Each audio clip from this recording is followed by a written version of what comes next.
Ladies, gentlemen, and everyone in that wonderful technicolor rainbow in between, welcome to our first night's coverage of the Arisen Esports Dominate Fall season. I am Bo3 joining you for the first time officially as a Dominate caster, and on the other side of the desk, a long-standing favorite of the community, it's DBZ Free the second. How you feeling today, DBZ?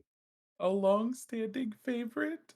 You're gonna call little old me a long-standing favorite? All right, hello everybody, welcome. It is Team Fried Chicken versus AG EverLyfe, and we are here for the first week. Hey, we love it. It's game time. I'm ready. I'm back. I've been itching for some League of Legends action, especially because we don't have hmm World starting in for another 3 days, so there's that. However, we are shortly going to be getting into draft, but I'm hearing we're doing something cool this split Yeah. run. What's it called? Something called Something a little bit different and interesting. We're introducing Fearless into the Risen drafts. Now, for anyone who is unaware, there are two different versions of Fearless, which are called Fearless and Full Fearless. Fearless, which is the one that we are going with this split, is going to be whatever team pick that your team makes in the first game, you can't pick again. And the same with the ones in the second game. You can pick anything that your opponents have picked. So if they pick a Misfortune and you pick a Braum, you could trade those back and forth in the second game, but you couldn't run that same matchup back. Yep, exactly. We've seen Fearless all over the place popping up this year, particularly in Tier 2. We saw Full Fearless in the NACL, and now we're bringing it down to here, which is what I'm talking about. I've been trying to advocate for more Fearless everywhere because there's just too many champions in the game now to warrant seeing the same 40 champions. I am talking to you in this one, Riot Games. So, um, just kind of just kind of we're gonna dial it back a little bit. So we have Fearless coming in, and we have our also for those of you who remember, it's Team Fried Chicken who is our returning finalist from the previous split. So they're looking to actually kind of continue that momentum from the previous split, kind of keep on running things as they were. They were the top of their group in the previous split as well. And AG Mhm. Life. Now, me personally, I'm not too familiar with this team, so I'm kind of excited to see what they can do coming into this game. Yeah, and obviously, first week is always important for any of these teams, for every one of these teams. Just getting that momentum in coming into the season and being like, okay, we're starting off our series season with 2-0 or a 2-1 win. We're feeling confident, especially for a team like KFC, who is, again, like you said, coming off the back of a finals appearance. You're kind of expecting to come into the season, hitting that ground running, and really looking to continue that momentum, which got stopped short, sadly, at the end of last season. And I hope that this team is going to come out and show us why they deserve to be finalists again coming into this week number one. I definitely 100% agree with you on that one. So, just kind of recap everybody. So it's been a hot while since we've been live. So we are on patch Mhm. 14.18. We are on the World's world patch. patch. Ooh, and it's gonna be spicy. Also, just to let y'all know, draft law bugged because when doesn't it? Shocker. Um, so Classic. I- at this point, it's like, well, it's just gonna. I'm kind of expecting it to break. It broke on you and I on Tuesday, as a matter of fact, and that was Mhm. great. So, we'll go ahead and wait and see what happens with that one. But as mentioned, 14.18 is the patch we're currently on. Lots of changes coming around the map. A lot of nerfs to what was previously meta in the previous patch. Mhm. So, kind of curious to see if these players are going to adapt their strategies, or maybe stick to the meta, or not even stick to the meta at all. Because typically Play at we comfort.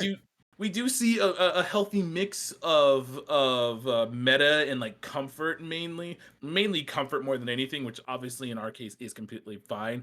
So if I remember from last split in particular, Team Fried Chicken was very good at macro calls and macro decision making. They were also really good at team fight comps, so something that they can end up having and bringing that back and pulling that for this game, which would also counteract my prediction, fun fact, because I said it would be 2-1 in favor of AG Everlife, but we're not going to talk about that. But, you know, not the point of the point I'm trying to make at the Of moment. course, of course. Just, gotta keep it spicy. I love keeping it spicy. Or as Darter would say, it's a baby prediction, but hey. Well, I think some of the biggest changes that are coming in on this patch, coming back to those patch notes, is the nerfs to Ziggs passive, removing some of his damage to Yes. turrets specifically, and the increased damage resistance to the fortifications on those top lane turrets in the early game, moving up from 75% to 85%, which is quite a hefty change. So at the highest levels of play, we're probably going to be seeing a lot less lane swapping. Sorry, Emily Rand. But Thank I you. think for the rest of the world and for the rest of play out here at the not the lower levels, I'll call them, but the non-professional levels. Not too much is going to change. We might be seeing a few less AD mids. Faded Ashes is still unnerfed, so there is a chance that we will still be seeing some of those strong AP junglers. Amumu is a Mm. champion I expect to have a pretty high amount of presence. Ooh, Champions like draft Lilia are time. still pretty good. Zyra, Brand, despite getting some nerfs, not the worst, but obviously not as high as they used to be. But we're going to have to see how this all works out as we step into this draft for game number one. Yes, yes, yes. It's time. So we're getting this area off rip. The Warwick also following that immediately. So these are already starting off with two really strong bands, at least for these teams in particular. The Nami Mhm. being taken off the table as well. I do recall Fried Chicken support being very good at Enchanters, Nami in particular. So kind of pitching that pull a little bit. It also kind of negates the Lucian pick that I know KFC likes to kind of gravitate towards too. So they will go ahead and take that off the table. From there, I mean, I'm probably expecting more like target bans. Yeah, there's a Smolder right there. I did notice the AG's 80 carry loves to play Smolder. I think about 90 games on it this split, which, Ooh, if those of you who didn't know, the split ends in 2 days. So get your ranks up. I'm trying. I'm doing my best out here, but it's hard. Yeah, definitely. Baller Bear is going to be the final ban for AG EverLyfe, and then Team Fried Chicken. They got options of what they can do here. They could take away. I would actually not be shocked if they end up banning the Urgot. I did notice that AG's top laner loves playing Urgot, so that is a pick that they could take off the table if they wanted, or if they have an answer to it, Mhm. just go ahead and leave it open. But they're going to go ahead and take their dear sweet time here with this final ban, as we're kind of waiting to see what it could be. It might be another comfort pick they decide to take away, or maybe even a meta pick. Udyr being taken Ooh. off the table. Now, first picks, this is where things can get weird. Never mind, unless we just straight lock in. Yeah, Jin is gotten a lot more popular recently. I'm still not particularly a huge fan of the champion, but I do think he is pretty good right now. The static shiv rapid fire cannon build is a little bit meh, but since the Nami is banned away, and you mentioned that the KFC support does like those enchanters, they are going to just drop back to the Lucian Melia, which arguably I think at its peak was stronger than Lucian Nami, but you didn't hear that from me. Unfortunately, Melio can't proc electrocute, so we're not going to be seeing the insta one shots that we saw from Nami Melia or Nami Lucian in the past. But it does mean that there is going to be a certain amount of dueling happening in this bottom lane, which is why the response is instantly going to be this Nautilus, which is kind of a skill matchup. But Jin Nautilus should have an easy enough time dealing with the Lucian Melia. Ugh. And then this is a personal vendetta, but Viego, I have beef with that champion, unbeknownst to literally everyone. Everyone knows I hate this champion, but Viego is going to be the lock-in for the jungle pick. We will argue that it's not exactly like a bad time to pick it right now. I think it's fine to pick at this stage in the draft. You're kind of showing your hand of like we're going to be playing really aggressively in the jungle, and Ooh, Aurora being post locked in. nerf. Interesting. Now that's a pick that we still see, but not as often when she was broke, because Hmm. release champions when they're first out are just dumb. But It's she either has 60% or 20%. There's no in between. true, very, very, very true. And she's kind of fallen out of favor as a result of that. But now their Team Fried Chicken are willing to play this, which I think is fine. And they're going to go ahead and pitch the mid lane pool as they go ahead and take the Syndra off the table. AG Everlife, I think you pitched the jungle pool here because you haven't picked the jungler yet. And they might pinch top, but I would think that jungle would be better to do here. Yeah, as they go ahead and Mhm. take away the Jarvan off the table. And from here, I think maybe another mid lane ban. I guess you could. Oriana. Oriana is still good. Ari got buffed, so you might see that Hmm. being picked or taken away if KFC decide to do so. But they're gonna go ahead and take their time, talk it over here bit by bit. I would Hmm. actually like to see an Oriana ban if I'm being real here, because Viego, Nautilus, Oriana, never mind. They're Ooh. gonna go ahead and ban Aatrox instead. Top lane Okay. ban. I was gonna Hmm. comment on the fact that top lane most likely is going untouched in the ban phase here, but now with that Lot of Aatrox ban sense. targeted, which is I think commonly a matchup that we see Aatrox versus Urgot. I don't remember. Harken your back to I think it was Worlds 2021 was the year of Aatrox Urgot every single matchup all the time, Yeah, always. But KFC hovering this Gwen. Unless we're going to be seeing Gwen jungle, this would be a really interesting break in their draft. Blind pick a top lane when you already have the jungle up and available from AG. I No, like that they're going to better. call me. They're going to prove me wrong. They're going to call out Kinda Sejuani. There's not a lot of melees to pair up with her yet, but I do think this is just a solid pick. They need the crowd control. Jarvan's off the table. Maokai has been touched down a little bit. Sejuani, she's still as good as she always is. What is the universe that we are 5 in here? for KFC. I say that It's because of the not Aatrox ban. it's not it's not impossible. I wouldn't be surprised if we saw it, and I think Renekton Sejuani is a fairly good pairing. There is that Orianna that we expected to be locked in the mid lane for AG. Viego Orianna is not like the most star-studded jungle mid 2v2, but their level 6s when comboed together are pretty dang disgusting. Yeah, I'm not gonna be having a great time watching Viego do the thing, press R, and kill everybody. But Poppy is a Oh, this really is a huge pick great here. poppy lock. That is huge here. I say that because Lucian. I think it also works against Aurora as well. Aurora And E, Sejuani Q. okay. I was gonna say, please do not pick Kale. You are sacking the entire top lane for 25 minutes if you do that. But they Garen? go ahead and go for it. So I could see the Garen pick potentially coming in. That would be very interesting to see. We've seen Garen come up in popularity recently. Set I think would also be a pretty decent pick as well.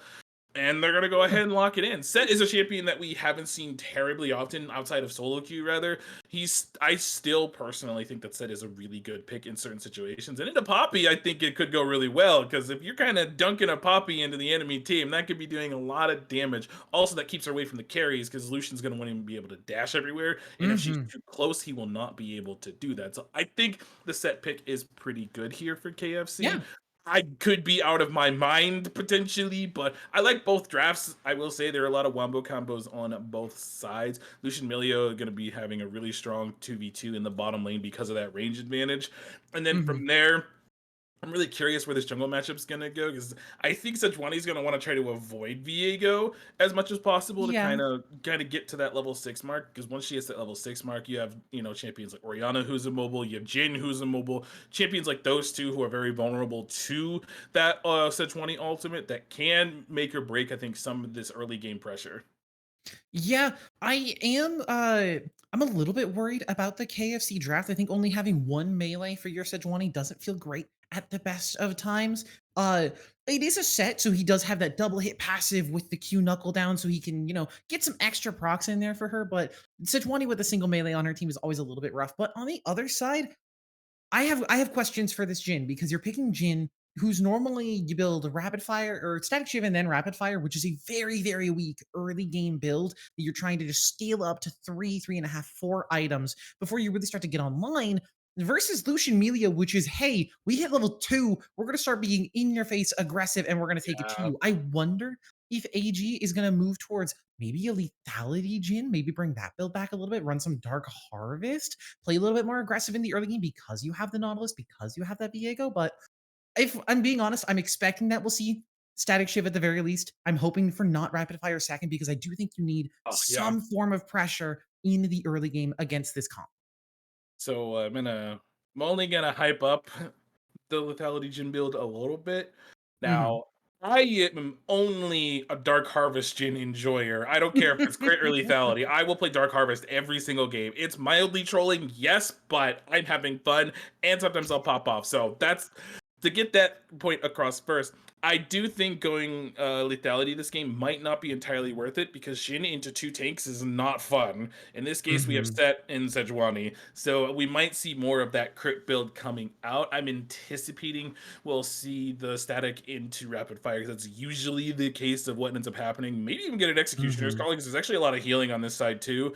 Um, but I don't anticipate we'll be seeing that full stupid I'm gonna fourth shot and do 3,000 health to your health bar type of Jin build this game. But with he has all the setup in the world too, and all the utility in the world. We have Nautilus that can just kind of send it and just do what he needs to do to set up for his ultimate. You have Viego who can do the same thing. You have Oriana who can try to burst people, and Jin cleans up whoever is low. So AG EverLyfe are coming in real hot with this draft, I think, and looking forward to see what they can do. But man, oh man. It's game I one of mean, dominant, and it's already there's only exciting. one question left. There's only one question left before we send ourselves off to break because Ah, DBZ, cool. you always do this, so I'm gonna sling the question over to you. What's gonna Wow. be our Dragon Soul coming into this game number one? Hmm. You can't see, but I put my leg on my knee just to thinking Just a things. little cross leg, a little Mhm. big think. If I had to guess, this game is screaming a Hextech Soul for me. I kind of like that. For me, I'm seeing Cloud Soul vibes. I'm getting some real Cloud Soul vibes in this game. I think everyone's gonna go really, really fast on the Rift, but we're gonna have to see who's correct after we drop into the Rift for game number one. So don't go anywhere. We'll be right back when we get there.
Howdy doody, everybody. We are Dragon Pit shaming our producer, but she's not going to talk, so I'm going to go ahead and bring us in. Welcome to Game 1 between KFC and AG EverLyfe. This is going to be a banger of a game. We got 1.5 million pings on the bottom side as the game was starting. This was mostly because there was a Nautilus on the other team, so they're baking on an invade, but I don't think they're going to go ahead and do that. We got some good luck, have funs in the chat. We're in for a banger of a game. Let's go ahead and get it going. How you feeling, Brady?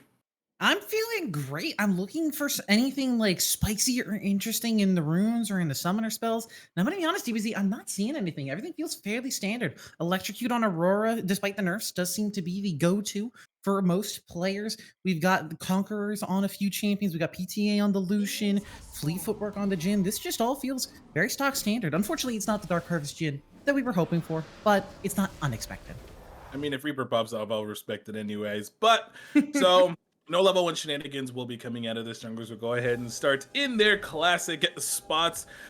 Not expecting too much really out of Perky in this early game in particular. Wet Nimbus, I do imagine, is going to try to make a big impact, particularly on the bottom side of the map, because if this Jhin gets ahead, it could be very disastrous, and I have been on the receiving end of a really fed Jhin. It's not fun to play against, but with Zaffa and Vectrex on these two picks, the Lucian and the Milio, they can go ahead and be an absolute nightmare for this Jhin by just walking up once they hit level 2, as they're trying to do. We see they're trying to force the level 2 as fast as possible, so that way we can finally get that full-on Lucian Milio combo that we used to see all the time. But for now, I'm just gonna go ahead and chill across the map. We're just kind of vibing right now. Level 2s are all kind of starting to hit right now. We just got it in the mid lane. We got a nice electrocute trade here in the top lane. Level 2s hit first by Zorix, and is gonna go ahead and start trading, but don't think too much will come out of that. Now, Set does have a bit of an advantage because of the bonus healing passive that he gets, so the trade won't mean terribly too much right now. However, I have been wrong before. It is Poppy, and I think Poppy is a champion that often gets underestimated in the early game and in trades, especially with Zorix going for the Scorch rune here in the secondary alongside what I'm assuming is going to be Mana Flow. It means that this Poppy is playing aggressive in the laning phase, trying to play up in Set's face, get as many grass procs as possible, and keep him under a third HP. So if he mispositions and if he gets caught in a wall stun, he can just die solo. I'm just gonna casually point out that you were correct. It was Scorch and Manifold Band. How about that? Yeah, Well, this is well a done. this is a rune choice that has been popularized by a few streamers out there. Jemmy being one of the big ones, a big Poppy player up in high elo, oftentimes plays with this Scorch and Mana Flow. Poppy's big problem in the early game is the mana sustain, and she struggles to, sustain against other champions who have lower mana costs in the early game because she loves to spam her Q, whether it's for wave management or whether it's for trading. So the Mana Flow tends to help out once you get past that like level 5, level 6 mark, and the Scorch just means that your early game trading can be that little bit more aggressive. Yeah, definitely is. Here in the bottom lane, looks like we got Diego down here. Not too much expected to come out of that. He's not spotted on this vision. However, Sejuani is kind of down here as well. Really curious to see if anything come out of this, but should be spotted if anything. Uh-oh, Perky is not gonna be in too much danger, I believe, unless... Caught by the deadly flourish, and that means Taco can follow up with the hook as well. The Nimbus for splash away. Zappa, aggressive evolution. One more auto. When Nimbus will be able to walk away. Zappa doesn't have the flash. Still trying to walk forward. As Reaper's gonna flash forward. Get the fourth shot down. It's first blood into Perky. The barrier pops, so Zappa can't get those last few autos, but Earl King will flash forward and land that hit, so we'll end up being a 1-for-1 overall. But a chaotic fight on the bottom side. Dang it, the fight just ended top side because it was actually a really cool moment where Zorix flashed over the Haymaker and ends up not taking any of the damage from it, so that ends up going down to moot. But rewind back to the bottom lane. So what had happened was Wet Nimbus had encountered Perky there in the jungle. Go ahead and follows it up with, got a lot of good damage on it. The Nautilus Q hitting, the Jhin Deadly Flourish also hitting as well. And it looked like it was going to be Quaitons for Perky there. However, now here in the mid lane, not spotted on vision, could potentially do something here. We'll go ahead and walk out. Time. Positioning well there on the Orianna, knows that their jungler, he's not anywhere nearby, so playing towards the walls, playing safe as Perky. This chase going a little bit aggressive, but just forcing Tommy 2's time out of this lane a little bit further. I mean, you don't have any camp stuff on this Sejuani right now. You can go back and grab your Raptors and Krugs as this as the gank falls off, but spend a little bit of extra time, help out your laner. It's what you want to see out of your jungler. Alrighty then. So not too much to come out of that little bit of an exchange. So back to that fight that happened in the bottom lane as we're getting some trading here in the top side. This is the classic we'll see for pretty much the entirety of the game. But Reaper getting the first blood, but crucially burning the flash. Now, it was the trade from Earl King as well, who also flashed to secure the kill. I do not believe Lucian's E would have been up at that time anyways, so I think getting that trade kill makes sense. It was a hot moment where the gold was in favor of KFC for just a moment, but now it is 300 in favor. It's mostly stemming from... well, all right, just gold across the map. Hold that thought, as Zerix might be in danger. Level 6 on the set and on the Poppy, so this could be turned. They're going to go for it. This is a risky one to go for, as Poppy under tower can be very dangerous. As Rover's about to find out, does have the Haymaker that will take out that shield and survive. As Zorx is just happy continuing the trade in the 2v1. This is what I was talking about. Poppy underestimated into these duels, as Zorx is just walking down. Perky and Rover maybe looking for a little bit more with that steadfast presence, but he's gonna finally walk away feeling confident here up at the top side. They could potentially feed me 3 this year as the Aurochs coming out. Worlds. Dragon is down to about 600. This might should be able to come through for Wet Nimbus, so we'll be able to grab that, but it's traded 1-for-1 with these supports. No flash. Land onto Zappa, and there's that stun as well with the shockwave. That's going to be Zappa going down. Wet Nimbus is going to find their first reset. Reaper wants to look for a bit more, but is going to be popped off by that Mega Fire kick. So everybody will walk away. It ends up being another 1-for-1, but the Dragon over to AG EverLyfe. Yeah, you'll take that trade 100% if you are AG EverLyfe. That gives that Drake over and the start of a potential Drake second if they want to. It is a Cloud second, so or is the icon wrong? It is definitely a Cloud second. So Double Dragon of Shame? Double Dragon of Shame on our first game? Come on. Starting off good so far. Watch, this is gonna be the one I get right, and then I'm gonna get it wrong for the rest of the split because that's my luck. So 2 things. I want to start with that top lane fight in particular. It looked like Rover took 0 damage from tower when he was under it, so I don't know how that happened, but whatever. I think that's what it was. It also looked like as the tower shot was coming through, it went through, then it popped W, and then the damage was like, yeah, nope, not happening.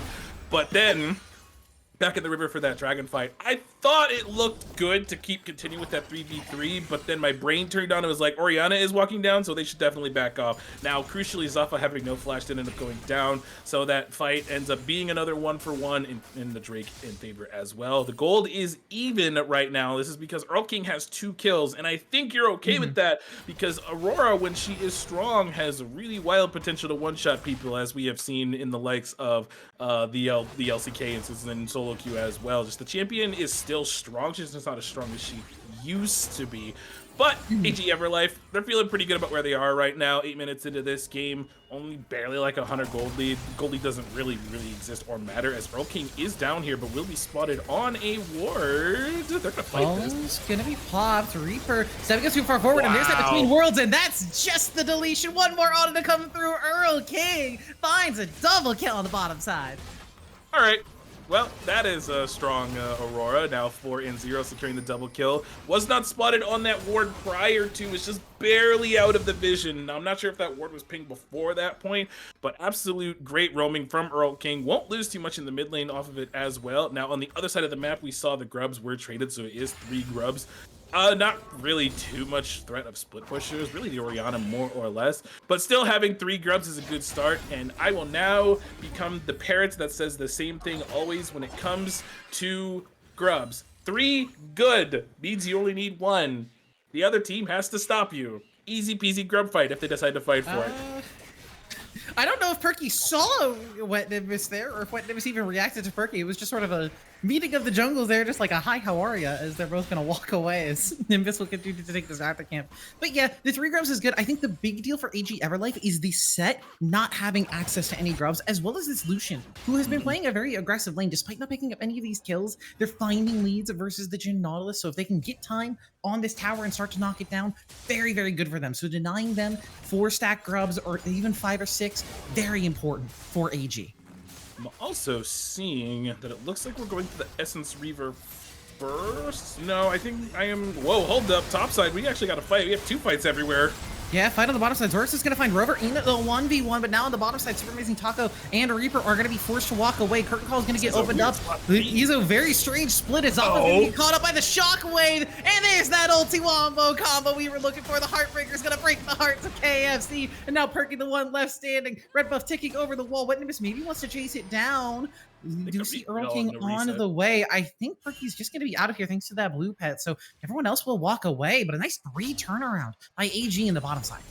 So this is where Directed Cam loves to troll me, especially when the 2 things are happening at the same time. So I saw the top side fight of what was going on there.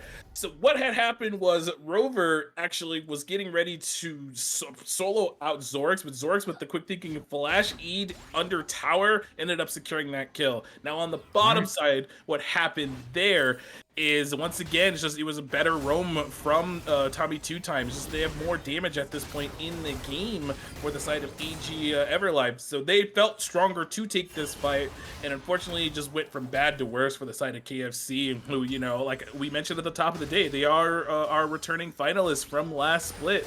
The score is even, the gold is even, but these fights are just not going their way.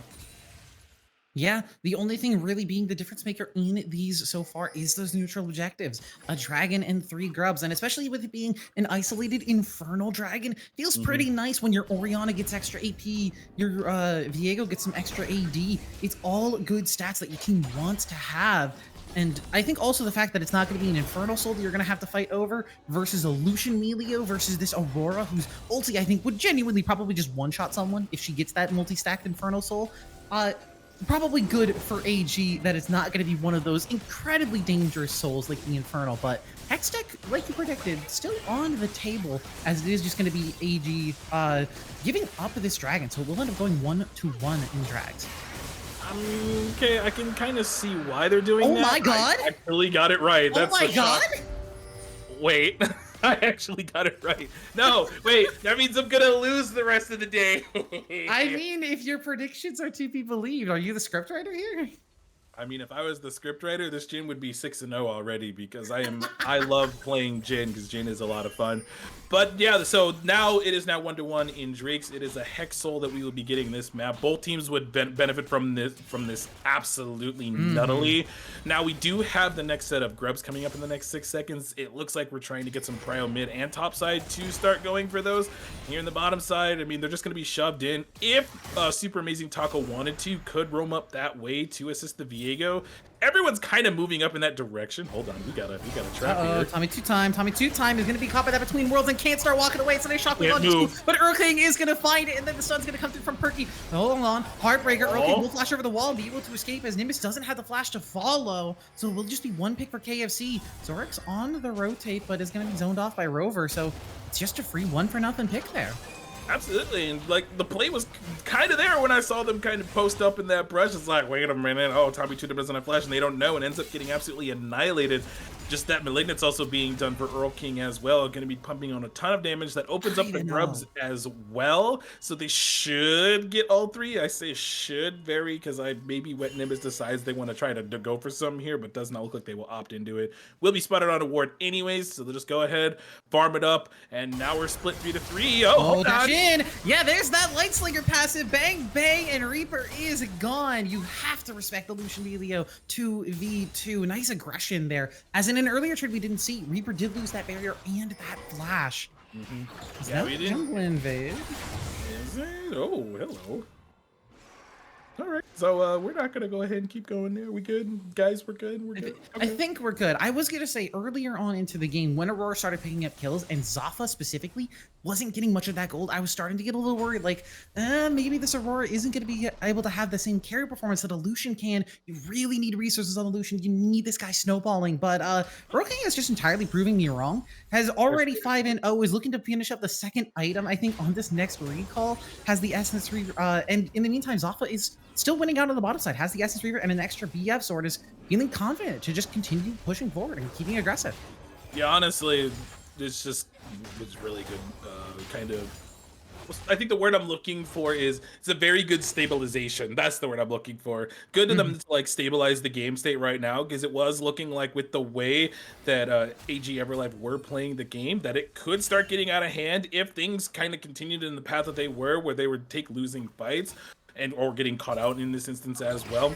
But they're slowly turning it around. They're about 700 gold up right now. We're 15 minutes into the game. I want to see actually individual gold if we can. Nice. So got a lot of quite a bit dip of a lead in the mid lane. Yeah. That's 1K in the mid, about 500 in the bottom side. It's a sizable lead. I think you would expect it to be a little higher looking at the score lines, but I think Tommy 2 has done a decent job of just keeping up in farm and finding some decent advantages here and there and making sure that they manage to stay within shooting distance of that gold differential, making sure that this Orianna is always going to be functional in this game. Yeah, one thing I also took a look at real quick was the mid lane towers. There were no plates taken as Settled is going out. Hang on. They want to find Rover, but Wet Nimbus is the one he's here first. And yeah, that's just going to be one dead set. Poppy, just a little too tanky for Rover to do the 1v1. Oh, there's actually a play going on in the bottom lane right now. A Super Amazing Taco is going to be falling down. It was with the assistance of Perky coming through. It was the ultimate coming out. And it's 2 more kills down to this bottom lane. So, hey, you take those. You take those. This will be the Rift Herald gets traded in the process as well. But this also should be first tower in the bottom lane. Yeah, it should be first tower in the bottom lane. Man, oh, man. Lots of things going on all across the map. And I thought for a moment there that nothing would come out of that top lane play. Like, there wouldn't be a trade. But by the time that I flipped down and just saw that, like, oh, we actually have a play going on the bottom side, which makes sense. I think Perky recognized that that was coming, that they had the priority for the Herald, so they went ahead and made that play and just kind of even out the trade. It's only now it's over 1,000 gold lead for the side. Oh, hold on, Rover's in danger. Yeah, if that's Tribreaker and Imithrace, will be okay to just walk away, but the gold lead is going to be shortened up a little bit with that turret being grabbed, but it's still about 1,000 in KFC's favor as they're going to start to readjust their lane assignments. Earl King is going to be forced to run away from Super Amazing Taco. Not much else is going to come from the play without the Deadly Flourish landing, so everyone will be able to walk away, but King has to be more careful, I think, on plays like this, because if this Aurora gets caught, that shutdown goal going over to any of the carries on this EverLyfe team, whether it's Viego, whether it's Orianna, whether it's Jin, could be killer for them. We see the first Drake right now going down. You know, AG is completely fine with giving this up, as they're going to make a play on to set up in the top side anyways. So he's dead. Just hit splash, actually. Has the Strikebreaker as well. Heartbreaker's going to land, so that will be the slow coming through. It's going to force the flashes. Flash for Zorix with that Keeper's Verdict. The Showstopper and the Haymaker to stall for a little bit of extra time, but Rover will be falling down. Red Rover, send someone over to the side lane and help him out. My goodness, I actually legit thought for a moment there that Rover was down, but then Zorix immediately burns Splash. As Tommy 2-Time is going to take a lot of damage here. I think the 1v1's possible if King decides to go for it. Nope. Okay, we'll go ahead and just walk away. That's a 1.5 item. Yeah, so I think an ulti there may have killed, as they're going to go for it now, but with that Seraph shield, it's going to be difficult to get that lockdown. Shockwave's going to come in flashed away from by King, so we'll be able to survive. But Nimbus does have the flash to follow. He's going to land that stun with the Grasping Maw. A little bit few more autos. That blue spike coming through, and King should be going down. What Nimbus wants to let it go just a little bit too early. Oh, he sees him. Will come in clutch, and shutdown will go over to Nimbus. Now Rover teleporting into the backline. Doesn't have any summoners, doesn't have any cooldowns. Nimbus still holding onto that Aurora body, which has some extra mobility. So now Tommy 2-Time trying to navigate their way out. Has the flash. Tommy run! Tommy run! Tommy's gonna make it out just fine. Wowie wow, and what's incredibly funny, actually, we got a low health person in the mid lane. Reaper's dead. They're looking for Zafa as well, but Vexrax easy here, and now Perky just overextending a little bit, as Zafa will make it a 1-for-1 trade, but the tower shot ripped up on the Sejuani, means shut down over to Reaper. Oh, man. No, that's not what you want to see if you're at the side of KFC. It's just that was incredibly unlucky. By the time Zafa went for that trade kill, the tower had already been ramped up so much, and crucially, that kill went to Jin. Oh, we're getting the rapid fire second on Jin. Dang it. Well, anyways, it's just right before that last play started, I was just getting ready to say how you just said that King cannot get caught out, and what happened?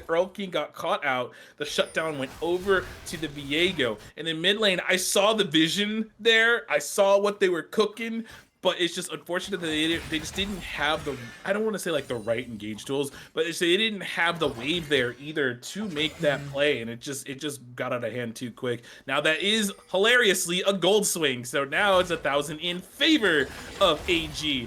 So this is going to be a really spicy game. We're only 20 minutes in. It's 10-10, so we're just pretty much like a kill a minute right now, as Reaper is going to be taking a lot of damage here in the middle lane and get called down, actually. Zafa aggressive on the Lucian, and that's what you want to see. Not stepping back after a misplay in the mid lane.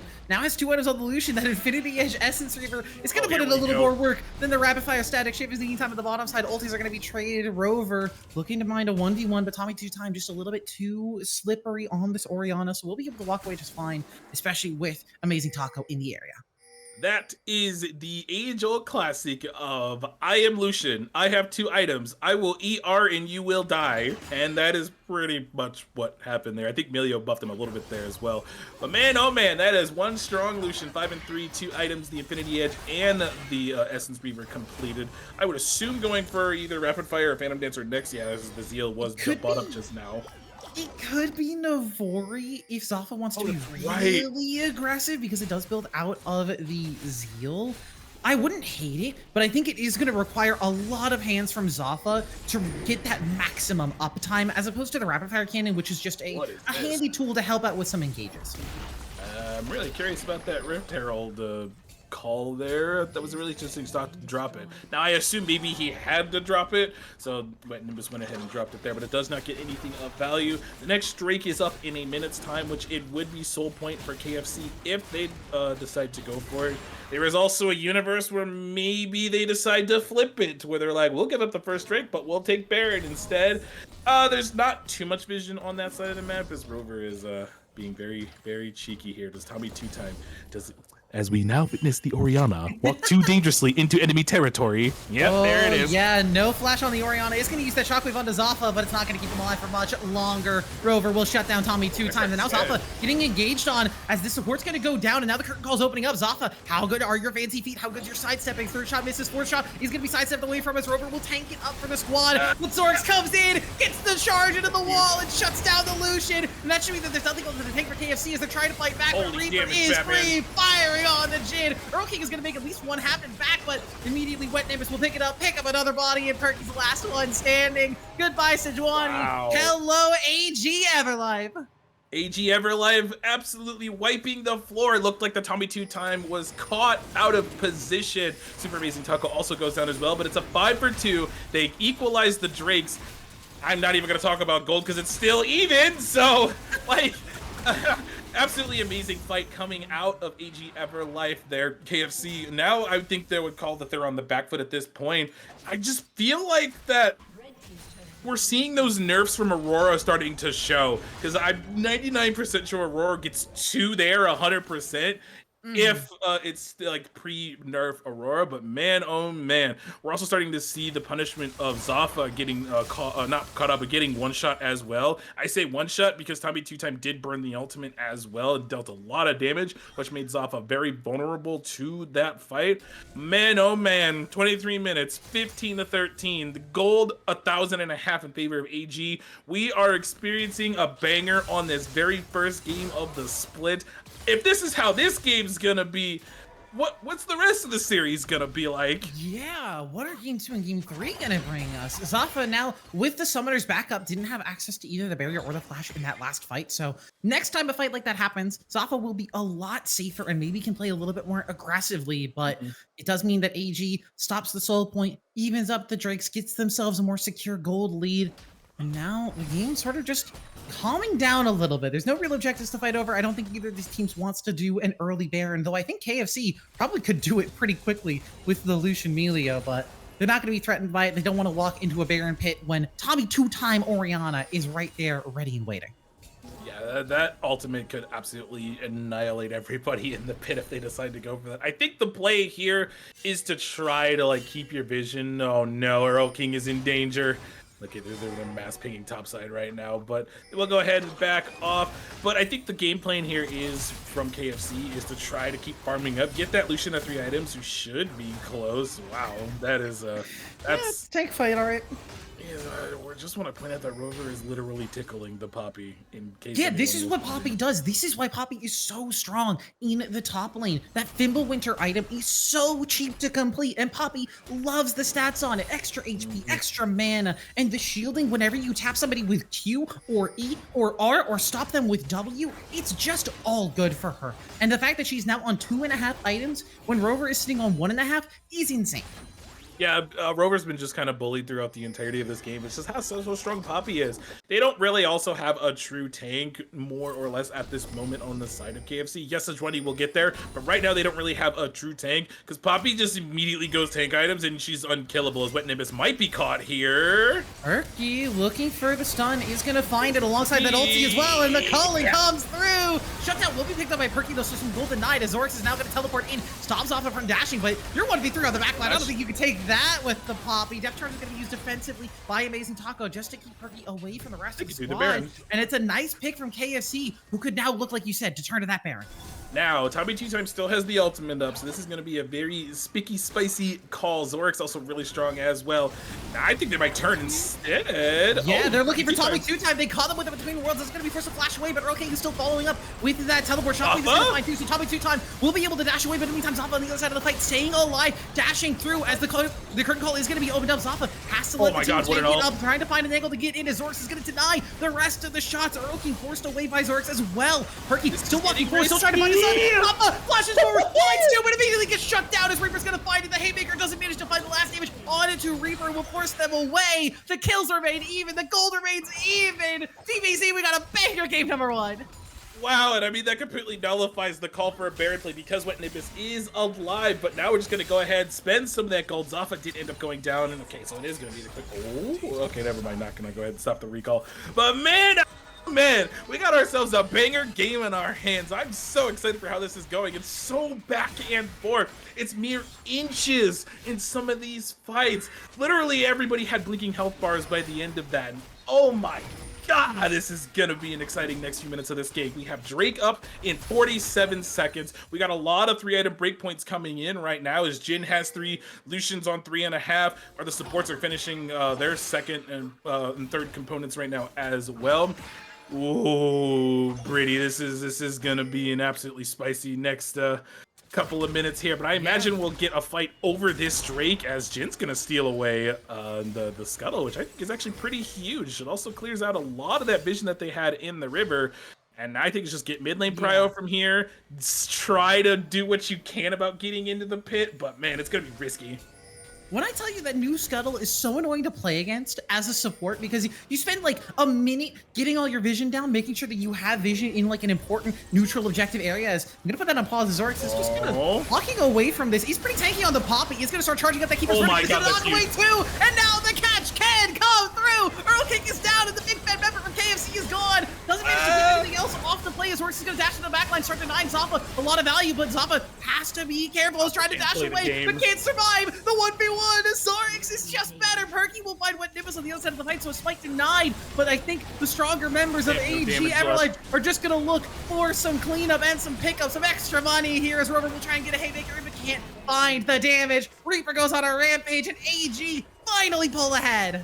That Poppy ultimate was crucial. It knocked away some of that safety for Zaffa and Earl King, so they end up getting blown up during that fight. And once they're dead, there's no damage left on the team. Yes, Set has 2 items, well, 2 items now, but prior to that, there was just no damage left. They end up getting wiped. It's a 4-for-1. They get Drake, it puts them on soul point, and now I would actually very, very wholeheartedly believe that AG EverLyfe are starting to get in control of this game. So I think it's theirs to lose at this point. They can kind of do whatever they want right now across the map, as like statistically they are stronger.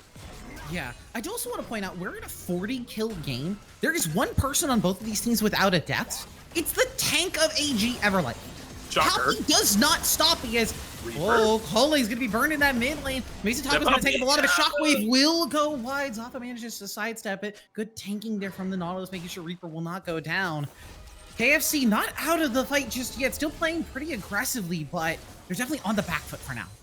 So I'm gonna quote a favorite caster of mine. Y'all might know him. His name is Mazel, and he says we got ourselves a good old LPL banger. And I say that because of the 37 kills, the gold lead is even. We're actually doing Baron right now, which I think KFC can't just really do this if they want to. Exactly. They don't see. Well, now they see it, but they should finish this before they get there, as Lucian is getting those E-stacks up. And oh man, please don't steal this.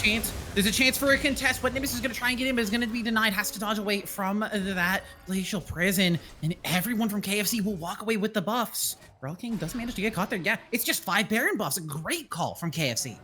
I definitely agree. I think they saw the resets coming through. They're like, well, now's the time. Let's go ahead and go get it. They go ahead and get the Baron on all 5 members. They'll go ahead and spend some of that gold as well. Looks like we're getting a Bloodthirster next for this Lucian. With Smart. With how much damage? Tommy. Tommy! He's gonna be first. Reaper doesn't have the flash! Shut down over to Zappa! They found a pick! Shockwave's gonna be used, but Zappa doesn't take a lot of damage from it. Earl King wants to chase this one down. He's gonna get that electrocute proc, but Tommy 2-time has the Sarah Shits, will be able to walk away. And it looked like AG EverLyfe had it, but Earl King finds pick after pick on this Aurora. Zorix wants to find a little more, can't get in range of that charge. But Nimbus is gonna try and get a stun in, but a beautiful cleanse from Vestrax will deny the Viego entry. And KFC fight back, strike back. I think we had the shop open in the mid lane. I think that's what happened there. Reaper getting caught out. It really started with Tommy 2-time getting caught out. But man, oh man, ends up being 2 picks. It means they can open up the map as much as they want. This will be the bot lane tier 2 falling and the mid lane inhibitor tower falling as well. They might get it. Actually, Oriana's ult up. They should get this. So this will be 2 inhibitors potentially falling for the side of AG. And like, they just had a really good fight a moment ago. They're looking for Tommy 2-time, so not gonna be able to find the damage just yet. Will survive. And now Zorix looking for a re-engage. It ease onto Perky the tank. They're gonna get that depth charge down onto Earl King. Luda's going to be forced to flash away. Curtain Call now opening up, maybe looking for a pick. First shot lands, second shot lands, third on Earl King, fourth does manage to get sidestepped. Earl King will survive. I think that fourth shot might have found the KO, but it is going to be those two inhibitors down as AG EverLyfe fight to stay alive. There we go. All right, now it is on. Now it is the base defense for the side of EG EverLyfe. They have to defend for their lives. Now, it is, yes, week 1, but you still want to start off on a win, obviously. So I think even if they potentially lose this game, I'm just saying I've seen some wild throws, so no one can say I jinxed it if you know, KFC somehow throw. Anyways, but AG, you're not K-Troll ulting. It's not an unlosable game for them. The game is unlosable, he says. But oh man, y'all should really watch LEC with me and Brittany. We talk a lot of smack. It's a lot of fun. Oh yeah. But as the game kind of gets to this state, I think if you're AG EverLyfe, you're looking forward to game 2 at this point. Like, okay, what went wrong here? What could have potentially gone differently? Because they played very, very well this game. The game is still close. It's only 3K. It's going to slowly get more and more as the Baron buff will be falling off here in a moment. Am I allowed to call it the G Fuel Baron power play? I think I'm allowed to, right? I could not say whether you are or not. Our producer says no, so I'm going to take that as a no. But yeah, a real quick note too. KFC now stepping in and stepping up here, I think, in this game number 1. Coming into this, the narrative sort of is just the fact that, hey, KFC, we're finalists. Last time around, we're expecting this to be a competitive series still, because AG EverLyfe is not a bad team, but you expect KFC to come out with a comfortable win at the very least. For them to be forced to fight this hard, fight this like down and dirty in game number 1, we could have a 3-game banger of a series on our hands. And I'm going to be honest, I said KFC would take it 2-1, but I'm not as confident in that prediction anymore. Yeah, I feel like it's gonna go either way depending on like the outcome of this game. I think that will set the tone for the rest of this series. Now, one thing that we do need to keep in mind is because it is now Fearless, not full Fearless, but regular Fearless, there is a chance that these comps could completely flip, and that's what ends up happening in the next game. But the Drake is now spawning. This will be soul point for KFC. Let's go ahead and yoink this off the map. It looks like the call here is to kind of keep farming it up. Go get ready for some items, you know, a bit of money in your pocket. I will say the Tommy 2 time is close to that death cap. How close are we? 900 gold away from the death cap. So that is gonna make or break a lot of these fights, unless something wild happens here, as Zorix kind of has a little bit of. Oh my god. Wants to find the cooling damage. There's that glacial prison with the Seraph Shield again, keeping Tommy 2 time alive so many times in this game, and now Zaffa might be the one in trouble. Is going to be starting to get supported by Zephyrax and by Earl King, so we'll be able to stay alive. And Zaffa is getting close with a massive shockwave. Tommy 2 time finds 3. Earl King's going to be using force that ulti defensively just to get the heck out of dodge. They'll manage to find 1, but it's support traded. As now Nimbus is going to start popping off. This one reset on Earl King, and now Rover the one's going to get tanked up. Holy hell, a lot of damage off that Haymaker, but not enough, as it will be a double kill over to Wet Nimbus. Now, the sad part is they can't get anything off of that. That's the sad part, because their supers flowing into the base right now. There's no objectives on the map. It's just some extra gold. And right as I said, Tommy 2 times getting close to finishing that death cap ends up being the clutch factor in that play, securing the kill onto Zaffa, who has no summoners for this potential Baron fight, and just walked in above death cap just now. So, yeah. Like, I want to say, in terms of items, I'm a little worried for Zaffa here. Has not opted for armor pen on this last item. Is sitting on that BF sword. I'm not sure what it builds into. Is there a 4th BF sword item? Collector. I don't remember. It could be collector. Does Guardian Angel still build out of it, or is it a? I haven't seen GA built in so long, I can hardly remember. But I think the fact that Zaffa is not building armor pen and really is the tank killer for this KFC squad, Zorix is going to be looking at that item choice and being like, oh, I'm so happy. This Randomwoods is going to be putting in so much work. Absolutely, and we're 35 minutes into the game, going 36 now. Baron is 10 seconds away. We're still seeing an absolute banger of a game. I think the inhibitors are getting ready to... within 1K! I think we're getting close to inhibitors respawning, so I think if AG can delay for like a minute, depending on if they, you know, give up too much jungle control or not. They have a lot of vision on their side of the map, so they can see all this movement right now, as some of the vision is going to be cleared away. But there are 2 wards in the river. Well, I guess if you want to count the scuttle as a ward, but there's 1 ward in the river that will spot out a play on the Baron if they decide to go for it. It's gonna be really dicey, I think, because like this is like the fight that'll like make or break the game. I think that like this next fight should end the game. We have a QSS coming out for Reaper, which actually makes a lot of sense. but it looks like The they're only gonna go way, ahead. the only way you die is Sejuani ulti in this game. As a matter of, it's going to be started out by Perky. They're not fully committing onto it as Zafa and Vestrax are trying to stay out of vision, but that brilliant ward there, Ward. placed by Amazing Taco, just means that they won't be able to trick any. They're not making any sort of trick plays here. They're trying to sneak into the pit and stay out of that vision, but they're standing on top of a ward this whole time. Yeah, they don't know that it's there. Now the stair speed's also completed for Wet Nimbus as well, getting that fourth item. So much tenacity. Oh, Reaper. Manages to find a little bit of damage on a Reaper. Not a ton, though. Only about a quarter down. As Zafa continuing to dash forward. Can't find much more value. So Reaper will be fine to just regen up a little bit. It's not going to be under too much threat. And that culling, a big cooldown lost as KFC are now going to try and turn to the Baron again. Yeah, I'm trying to figure out like what the call here is. It looks like we're actually gonna get a reset. So if AG really wanted to, they could. Okay, never mind. The resets were stopped. But either way, I think the call here is clear the vision out and then maybe start it for yourself. The problem is they don't have a Lucian like or someone that can like burst through the Baron really quickly. They have Viego. It'll take a hot second still because of that. But it's one of those things where it's like you can't really risk taking the Baron. Now there will be vision that is placed, it will be spotted as well, and we're just Baron dancing. I remember what happened the last time we had a Baron dance. We had a base race at the same time too. But God Almighty, this is gonna be a banger of a game. Zafa Zorix wants to find Zafa. Can't manage to get the dash deny, so Zafa will be able to escape. Zorix, the ultimate not used well there. Perky managing to just tank it up and walk away from it. So another big cooldown lost as King maybe looking for a pick, but this is gonna lose half their HP. Yeah, we've been talking a lot about Tommy two-time hitting some power spikes. King is on 3.5 items, and I think next recall gets their death cap. King has the death cap. Has their death cap. Yeah. How much EP is that? Hold on, let's like 800 and something. 663. Only 660. I'm a little surprised that it's that low. With electrocute, it feels like it's a lot more. Like, goodness gracious. So really strong mid lanes here. See, this is what I missed about the mid lane. This is why I hated the last like 3 patches ever since 80 mids were a thing. ADCs. Just on a Draven court might be caught here. Ooh, they're looking for the pick. King is going to be forced to use that flash, but an instant stun coming through. The shockwave as well. Everything thrown as they find King, and the rest of KFC not in position to find a Baron start. Now it might be Soul going over. The rest of the AG does have to be worried about the base going down, though, as the push is going to start to come through from everybody. Soul is confirmed, but they're going to lose at least one more inhib turret.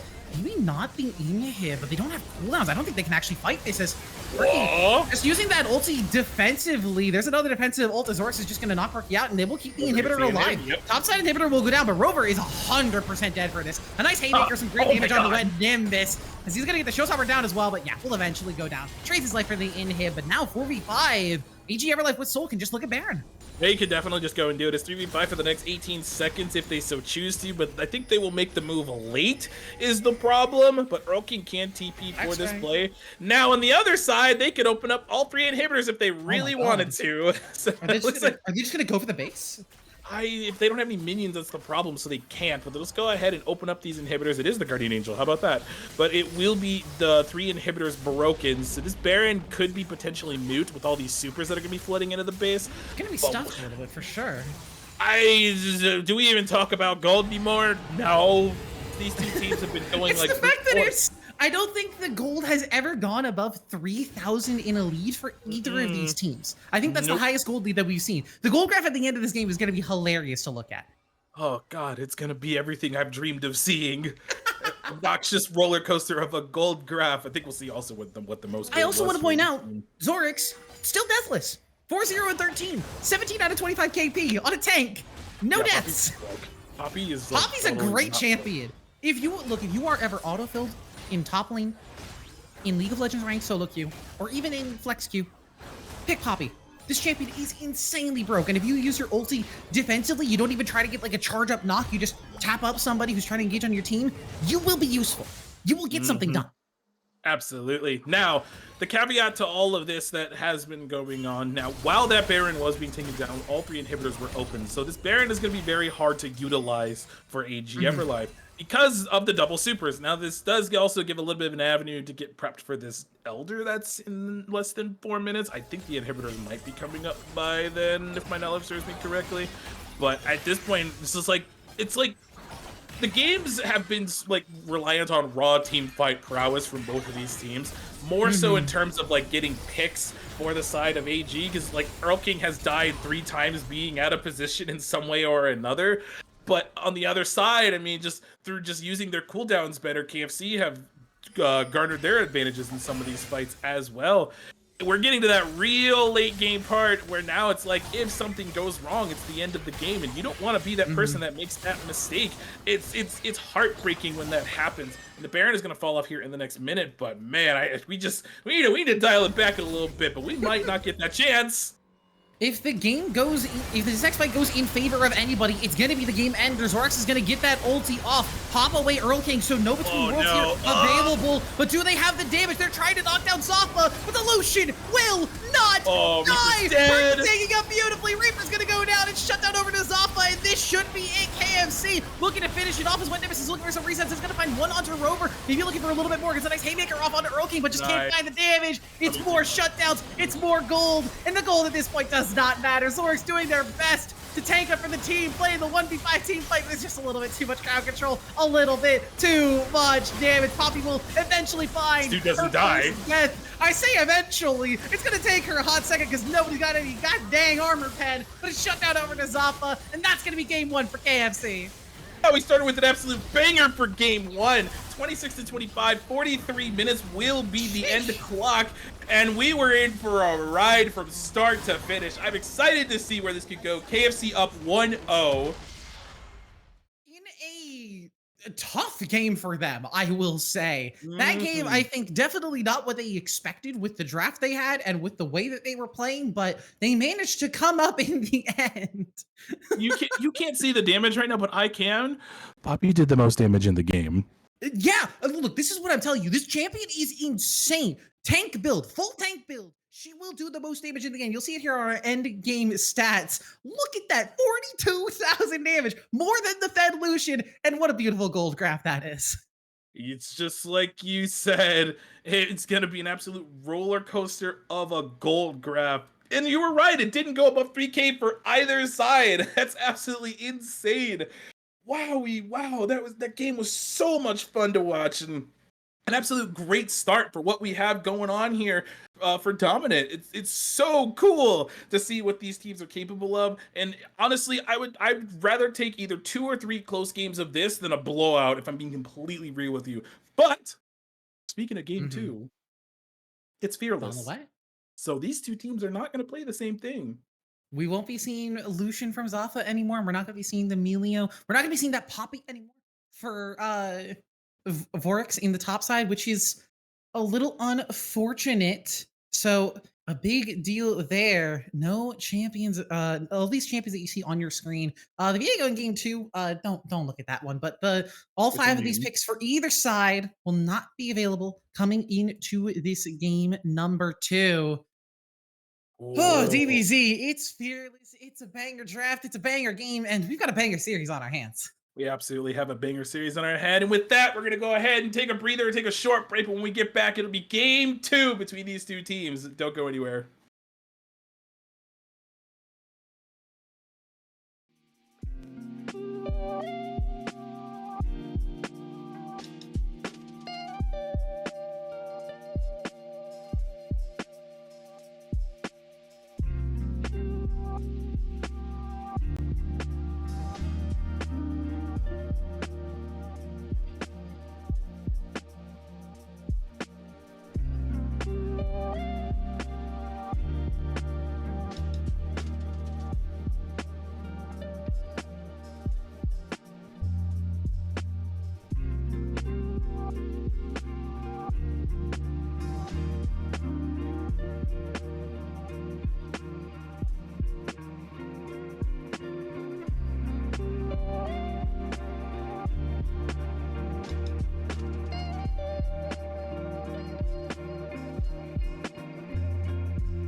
Welcome back, everybody. We are jumping in here into the draft after game number one between AG EverLyfe and KFC.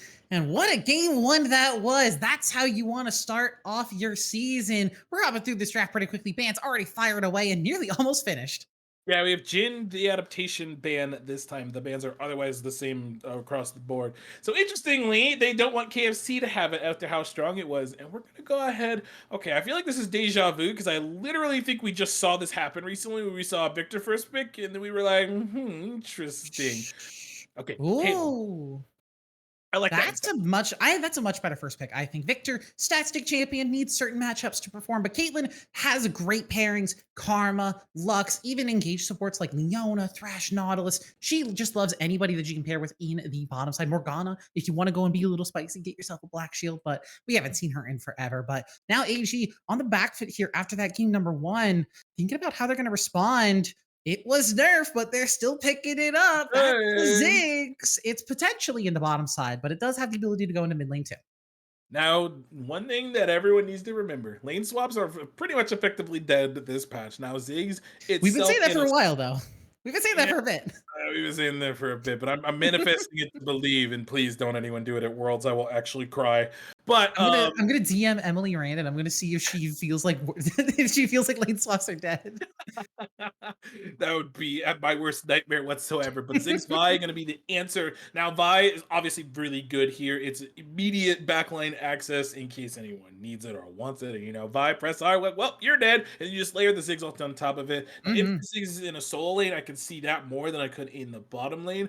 But Braum going to go ahead and be the potential response. This would be great. As they would go ahead. Okay, they'll go ahead and lock it in. That could block a lot of that Ziggs damage that we do see. Can also block a lot of that annoyance of whatever else they decide to draft. As Ornn will also be the lock-in as well. I don't know why They're I'm getting ahead of covering it. myself. I don't It would fucking be a know. blind top lane, which I think would be a little surprising for KFC. But given how strong that Poppy was in game number one, you're not going to Mhm. have a kind of matchup like that again. Poppy is off the table for AG, so they won't be seeing that again. But the Jarvan. Jarvan that was banned away from game number one will be picked up by them instead. Okay, that's also some really hard engage that they have as well. The Braum Cataclysm combo is pretty gross. From here, I would not be shocked if we get Talia locked in for AG because the Vitalia combo is really Oh yeah, disgusting. However, disgusting. that would be a lot of AP now that I'm thinking about it, unless they're going to try to focus They on like could. a hard 80 top laner. I mean, there's 80 top laners out there. We were mentioning the Urgot at the top of the day. It's a thought. It's a process. They could even do an 80 support if they wanted to do something like Senna, but they're just going to lock away Karma instead. Again, flexible between mid and support, but I think we're expecting that to be in support. I'm expecting it to be there is a universe where it could be take Karma top, the less likely Ooh, option, ooh. but I wouldn't like it if that was the case. It's kind of hard to tell where everything's going right now. I think maybe the bands will tell us a little bit as we go ahead and get into them. We'll go ahead and take the Kennen off the table, which usually if you're banning Kennen, you're telegraphing something there for the top lane. It will be also potentially the Aatrox banned away, which they did do in the previous game. So it looks like we're Mhm. gonna focus on the top lane pool this game, unlike previously. So we're not going for the mid bans.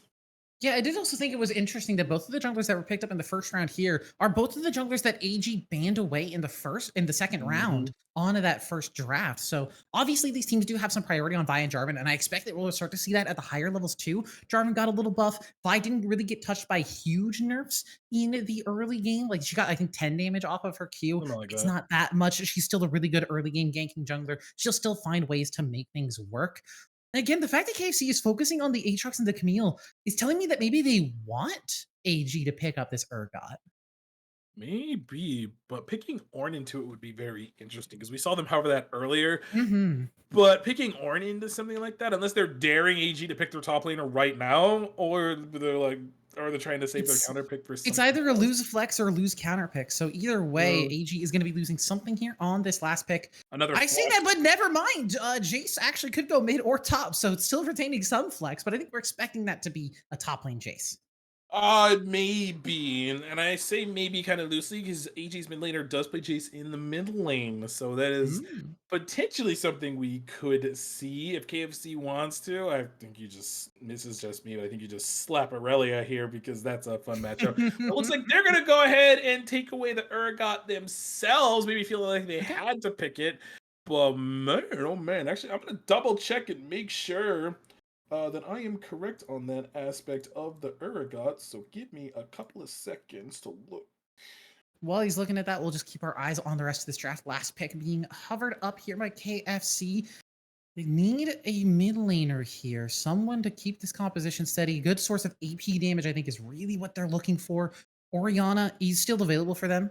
Syndra is up and available. Silas Silas. is just gonna get locked in here. I mean, I don't know about this. Like Ziggs and Vi are great ultis to steal, but Karma and Jace, like Jace is sleeper good because you get the other form that Jace isn't currently in. Which if he's in like Hammer form or you take Cannon, really really nice. You get Karma, you can get a Mantra ability, which is all right, but it's no Alistar, it's no Leona, it's not those insane ultimates that Right. you're always hoping for. But Ornn would be a pretty decent one to steal, so at least he gets something out of it. And I was miscorrect. It is a rover that does play a lot of Urgot, so getting their comfort pick for this game. Okay. The Silas is kind of a weird one for me because, like, I get it for like Ziggs and Vi Ultimate, but the rest of them are kind of meh to take on Yeah. Silas. Silas is one of those picks that you typically see if you just see an absolute disgusting ulti angle for that champion. Usually, if Malphite's locked in, that's an insta slap. But Malphite, Alistar, yeah. that's very, very interesting to see this pick coming out, and it was is arguably not blind. But it's going to be interesting to see what AG decide to do here for this draft. As we're going into in-clan draft, I'll There kind of like is go through there what's is something I'm worried about here for KFC. Their sole source of magic damage is the Silas. Silas is not usually one of those mid laners that you think about or go to when you have a sole source of AP. I think Victor actually would have been okay here. Obviously, not a great lane matchup versus the Jace, but as a sole AP threat, Victor is super happy to build these non-pen items, these just stacking big numbers items like the Cosmic Drives, the Death Caps, the Lich Banes. So Mhm. it could have been an option if they wanted it, but opting for the Silas, I think, is really going to put the onus on this KFC mid laner to have some high presence in this game. Yeah, looking forward to seeing what can happen throughout the course of this game. Now, we will get revealed as to what's going where from there. I think we're kind So of it is Ornn at thinking, the top. Okay. yeah, it's I guess it technically could be. It technically could be Jake's bottom lane with Ziggs mid. I don't think we're expecting that, especially given that KFC's mid or AG's mid laner does play the Jace. But it's always possible. It's a thought. It's a yeah. thought. It's possible. I think Tommy T time's more comfortable on us. I think they'll keep it for themselves. But okay, I think Mhm. the game plan from here, in reality for EG EverLyfe is we're gonna blow you up basically. That's their entire game plan. Mhm. The Jace poke will be stupid. The Ziggs poke will be stupid. The Karma poke will also be stupid. But the problem is once they're out of those cooldowns, there's a lot more sustained damage on the other side for KFC, especially with that Urgot. If this Urgot ends up getting ahead, it's gonna be it's going to be kind of a little bit of a question mark in my head as we Mhm. go through this game. But man, oh man, I don't know which draft to honestly pick that I like the most. You did mention that Silas is not typically that sole AP threat, can actually end up falling off in parts of the game, but Mhm. I think KFC know what they're doing by picking it, so I'll keep an open mind for it right now. But Yeah. are you ready for our favorite game? I mean, I'm feeling a lot less confident coming off of the last dragon. I almost want to do the run back and just say Cloud Dragon again, Okay, but okay. I'm gonna step back on it, and I think I'm gonna say Chemtech Soul instead. Okay, I think it's gonna be Ocean personally. I'm gonna go ahead and go Ocean with would be that pretty good one. here. There's a lot of they would have to force each team into building heal cut. They're gonna need to build it anyways because Silas W when he has a lot of AP can heal for 1,000 damage and it's really stupid. But we Hmm. should be in for a pretty banger game too. Game one was a banger. Can AG equalize the cities to take us to a game three? Are we in for a long afternoon? But don't go anywhere and we'll find out in about 35 minutes. But we're gonna take a short break right now.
Hello, we're Dragon Pit is shaming our producer again because absolutely unlucky that that happens twice in a row. But welcome to game two between AG EverLyfe and KFC Team Fried Chicken on the blue side, AG EverLyfe on the red side. This game we have swap sides. We're getting some good luck, have funs, and a couple no U's in chats as well.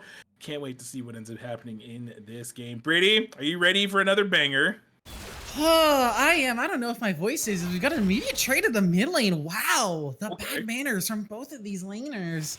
Tommy Two-Time gets that phase rush proc, rocking the world's finalist MVP Zeus skin there on the Jace. All right. A decent skin. It's pretty good. It's no what's the one where he's all red and black and edgy? That's my favorite one. I don't know which one that is, actually, to be honest with you. Oh, so I'm on the phone. We'll figure that one out later on. But for now, looks like Perky will go ahead and get a ward onto the Raptor pit. Forsaken. That's the name. Forsaken. Oh, yeah, that one. Couldn't even think of it, to be honest with you. Yeah, Same. are you ready for a bit of a hot take for Worlds? Ooh, okay, I'm ready. As we're gonna get a small invade here from Vexrax and Zaffa, just getting a little damage on the Reaper. All right, lay out your hot take. So my hot take is I think that T1 is going to get knocked out in quarterfinals at Worlds this year. Ooh, Faker's first time ever. Mm-hmm. I did post my my Worlds tier list on Twitter, and I gave my hot take that D plus Kia, despite having no expectations in this tournament, are gonna make a deep run to top 4 or top 2. That's my hot take, my hot prediction coming into this. I don't know if T1's gonna get knocked out in quarters, but I think we can say they haven't been performing as well as we expect of them over the course of this year. Coming in as the 4th seed is certainly not a great look for the former world champions, but we're not talking about the former world champions. We're talking about the former finalists from Risen Dominate, KFC here, out to a series lead as they're going to continue and try and clean up the series 2-0 and start that momentum off strong into their season. Especially because AFK was their opponent in the previous split, and it seems like to me in particular, because I watched their finals game, that they are picking up exactly where they left off. They're still making those really fun team fight decisions and really good macro calls. Mid lane flash is forced to burn from Tommy Two-Time, which makes a lot of sense considering you don't want to get hit by that, but we'll go ahead and burn that flash. Now Jace is, I won't say like terribly vulnerable, but is kind of a not fun to be fighting with. Hey, hold on a second, might be dead here. Ooh, Earl King, happy to play the aggressive matchup. We were questioning the Silas in the draft early on, like Earl King as the only AP threat on the Silas, not usually the champion you spring to when you're thinking about solo AP, but making it work so far in this early game. Flash forced out of Tommy Two-Time, and now the teleport burned as well. Big win in the early game. We'll only lose a couple of these minions here, or just one rather, but as mentioned, the TP is burned. That's pretty annoying. Earl King was looking at the shop, did not even see it happen. Unlucky. I think it's forced to stay now. Probably will kind of make a play down towards this bottom side. Nope, I guess not. But Zaffa here, I mean, oh, he is staying. Wow, actually made the call to stay. All right, I like to see it. That's some cojones actually. Might take a lot of damage here. Might have to burn his own flash. Yeah, yep. Tommy Two-Time does have that hammer or cannon form back up, but Earl King gets behind the minion wave, so not in range of a shock blast just yet.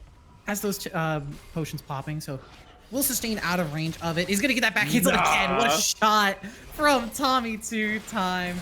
Perky can just stay here and cover the wave, but would lose that second Scuttle Crab if they do so. Earl King is just going to bring the teleport. We'll miss 1 or 2 of these minions. Won't miss the cannon at the very least, as I think Perky might actually just wrap around and maybe look for a gank, but Tommy Two-Time sniffs it out, knows that Perky's is in the area. He's going to walk away. Yeah, I think that was a -1.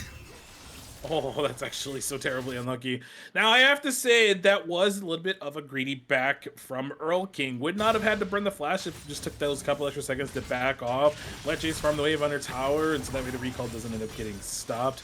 But this mid lane is starting off as spicy as it did in the previous game, and it's 2 different champions this time. Seeing if these 2 players are going to be their absolute prowess on these champions. And getting that Bromshot down is actually pretty huge on it. Tommy Two-Time taking a lot of damage. Ooh, if Earl King still had that flash, that was probably a dead Tommy Two-Time, but Tommy Two-Time playing aggressively enough burned that flash earlier, so we'll stay alive in that 1v1. Doesn't have the teleport though, so we'll end up losing a decent amount. A nice little ward there from Perky. Will spot out Nimbus on this Raptor clear. Maybe Nimbus will come over the wall and clear up some of these minions as well. Looks like he will with that Q. Just manages to pick up some of the XP, so it won't go to waste under turret. I'm watching the recall. Okay, it does not I thought if that smite was finished up at this point, that would have been a canceled recall. You smite, you put up the laugh emote, and you walk away. Stop in the back there. Now in the bottom lane, it's going pretty much as anticipated. Karma Ziggs is going to be incredibly annoying to deal with. Ziggs, however, does run out of mana, so won't be able to brute force this lane in any further. They will push into the tower, probably reset here. Wow, that might have actually been a kill if that went through. I'm not going to lie to you. This will mean that they will get a reset off. Ziggs will burn the TP to get back. And from there, I mean, you just kind of keep being a nuisance with this matchup. Ziggs Karma really annoying in the laning phase. You might as well assume that once the Mantra Q is up that it will be used on you. This does open up a lot of priority for the Wet Nimbus to get this Infernal Drake that is the first Drake of the game. About on pace for where they got it in the previous game prior to this. They will go ahead, farm it up, farm this out, start a potential Drake stake. Maybe if, you know, we don't split 1-1 again. But Jace is making a roam. Oh my lord, Zaffa took a lot of damage.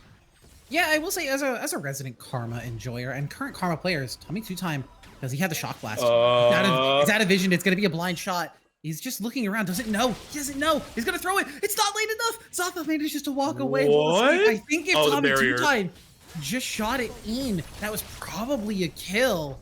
Maybe catch Zaffa from out of vision, but didn't have the faith, wanted to walk through and check first, and that means that Zaffa will survive, just losing that barrier. Oh, I was nervous there for a second, I'm not gonna lie to you, but this is gonna start hurting later into the game. Tommy 2-time, if we can get to that break point that was in the previous game, I think you're in danger here. You do have smite. Are you dead? It has the 3 grubs, but yeah, this should just be a dead Jarvan. It's level 6 on the Vi. It's first blood. Cease and desist taking my grubs. He has to flash again, and TP's also being burned. Wait a minute, that's actually huge. ZXP TP being down means that this Caitlyn can shove this lane in if possible. Lane's kind of in a weird state, but if she can get this wave in and cause Ziggs to lose some of the CS, that's actually huge. But good heads-up call for AG to save their mid laner from any potential disaster that could have been. Yep. You know, I think probably wasn't anticipating the vibe being there in the top side so quickly. Rover didn't have prior to move over, and it left Zorix to come down. And from there, oh, hello, this is a lot of damage down on Zaffa. Decent chunk of damage. It's kind of why I don't like the Braum in matchups like this, because Braum versus a double poke lane, he's great in the late game in lanes like this because he can stop a lot of that extra damage. Tommy 2-time is doing something mid lane. Oh, Tommy 2-time just gets soloed out as Earl King takes the ulti, gets that transform on the cannon stance, and just, you know, makes the 1v1 happen. We didn't get to see that on stream, unfortunately, but nice find from Earl King. Yeah, so really good call from Earl King to get that solo kill. Also will swing the match more in their favor. Also 17 CS up, so it was already ahead anyways, but overall gold is still down. This mostly stems from the bottom lane, especially because that tower plate fell earlier. And just this poke lane's just been a nightmare for Zaffa to deal with, but it won't matter as much once this Caitlyn starts getting online. That first item might be IE first. It could be collector also. It could be IE, it could be collector, but yeah, this poke is just continuing. And this is the problem with Braum. You don't have an engaged support versus this double poke, so they're able to just walk up and continuously free hit Zaffa. There's nothing that Vexrax can do in a lane like this. You kind of have to, if you don't have your shield, sit and watch your laner die, as Tommy 2-time is going to get engaged on with that Cataclysm. Earl King will get the chains in, and that's just a dead Tommy 2-time. Perky finds the last hit, and they are accelerating the mid lane. I think it was the smite that secured it there, so Earl King did burn the flash for free. It was noted, and they will probably try to make a play on that, but keeping this chase down, I think, is huge. You don't want this chase to be blowing up your backline later into the game. And a Fed Silas, as we've seen players like the likes of Caps and so on make really nutty plays on it, it's just gonna be a nightmare for the Ziggs to deal with, and Tommy 2-time especially if he ends up getting one shot. Now here on this top side, we haven't really talked about it much at all. It's been not much of a slap fest. It's Urgot versus a tank. They're gonna slap each other around, but Zorik's actually doing a really good job, similar to what we saw in game number 1, just finding isolated leads. Is ahead in CS, up 10 right now. He's about to finish up that Thornmail as well, which is just gonna make Rover's life so difficult for trying to trade versus this Ornn. Rover, I think your days of trading are kind of just over until you get some extra sustain or some armor shred. Like if you finish up that Black Cleaver, maybe, but it's still gonna hurt when you take that damage. Yeah, and once this Ornn comes online about level 14, when those Ord items start coming, oh, Perky is in. Nope. Ah, wow. Flash is forced to blow him. Now, Tommy Two Time is coming down. Earl King does have TP if they decide to fight for this. They're going for there it, actually. Is. And there's that Glacial Fissure. They're going to fight No Super Flash, Amazing he's dead. Taco. And with the headshot as well, Earl King will find that. Holding onto that Ziggs ulti as well. He's just going to get the engage onto Tommy Two Time. Has the phase rush, so we'll be able to walk away. It tanks up the center of that ulti, but no extra damage on top of that. So Tommy Two Time will walk away, but a great TB from Earl King to cover the bottom lane. Good job to pull the trigger on that play. I don't think we're done yet, as Earl King could potentially get the kill here. More. He wants more. Tommy Two Time just caught out. 200 gold over to Earl King for that kill, as Tommy Two Time struggling in the early game here. Yeah, absolutely. Completely night and day from the previous game. Earl King, once again, starting off real strong, but Tommy Two Time was usually able to get trades or some kind of map play on the other side in the first game, as Vi is here. Rover might. Rover. We're sending someone over to top lane. It is going to lose the flash on the Urgot. We're seeing this from Wet Nimbus again. Oh, there's a collapse, I think. Yeah, they're looking for a collapse on this top side. I'll keep that point up for now as the Vaultbreaker is going to stop. There's that cease and desist. Wet Nimbus is going to get the flash. The Cataclysm cancels out the Vaultbreaker one more time. Wet Nimbus has another dash to try and get out, but Perky has the damage with that stab. Picks up the kill. Zorix will walk away for now. I don't think you guys want to dive in Ornn. I don't think we want to dive in Ornn. He's at half HP. I know he doesn't have ulti or flash. Bomb's here too. This is so risky, but they're going to try and 4v1. Perky chanks up the turret very early. Will manage to survive, walks away, and Rover will find that one. Well, the theme of the last game was if Zorix dies, the game's over. But we're starting Zaffa, taking a lot of damage from the Ziggs. But Perky might die to these grubs. Perky, no! Perky gets taken down by the grubs. I think just a little bit too aggressive on that camp take. In the meantime, Rover is going to be able to get a lot of damage done on this top lane turret next to those early grubs picked up. But the bottom lane turret will be the first one to go down. Thank you, Ziggs. And it is going to be that collector first from Zaffa that we were questioning earlier. As Zorix is going to knock up Rover, but yeah, they're just going to walk away. Yeah, they also get the second Drake as well. So first tower and second Drake. This does mean there's a Dragon Stack that is starting as a Cloud Skull. I should have run it back. No! Isn't that the worst?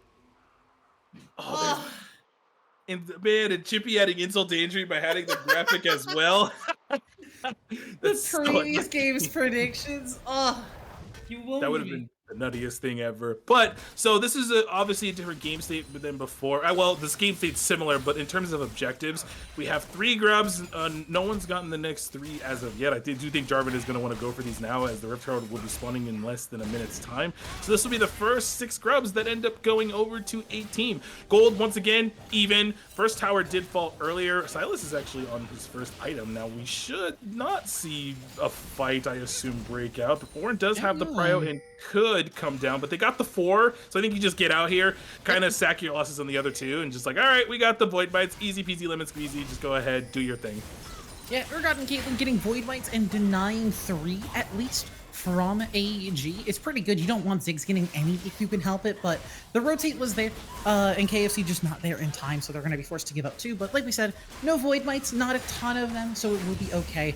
I also want to point out there's a lot of eclipses happening in this game. I didn't realize that there's so many sun and moon movements happening at this time of year.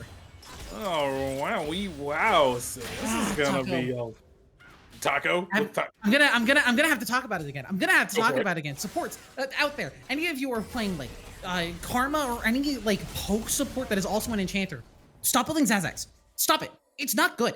Just go Dreammaker. This item is insanely broken right now, and Zazax got hard nerfed and did not get buffed again. This item is bad. Even if you want to go building this first, that's fine. Pick up a Dreammaker, please. I beg you.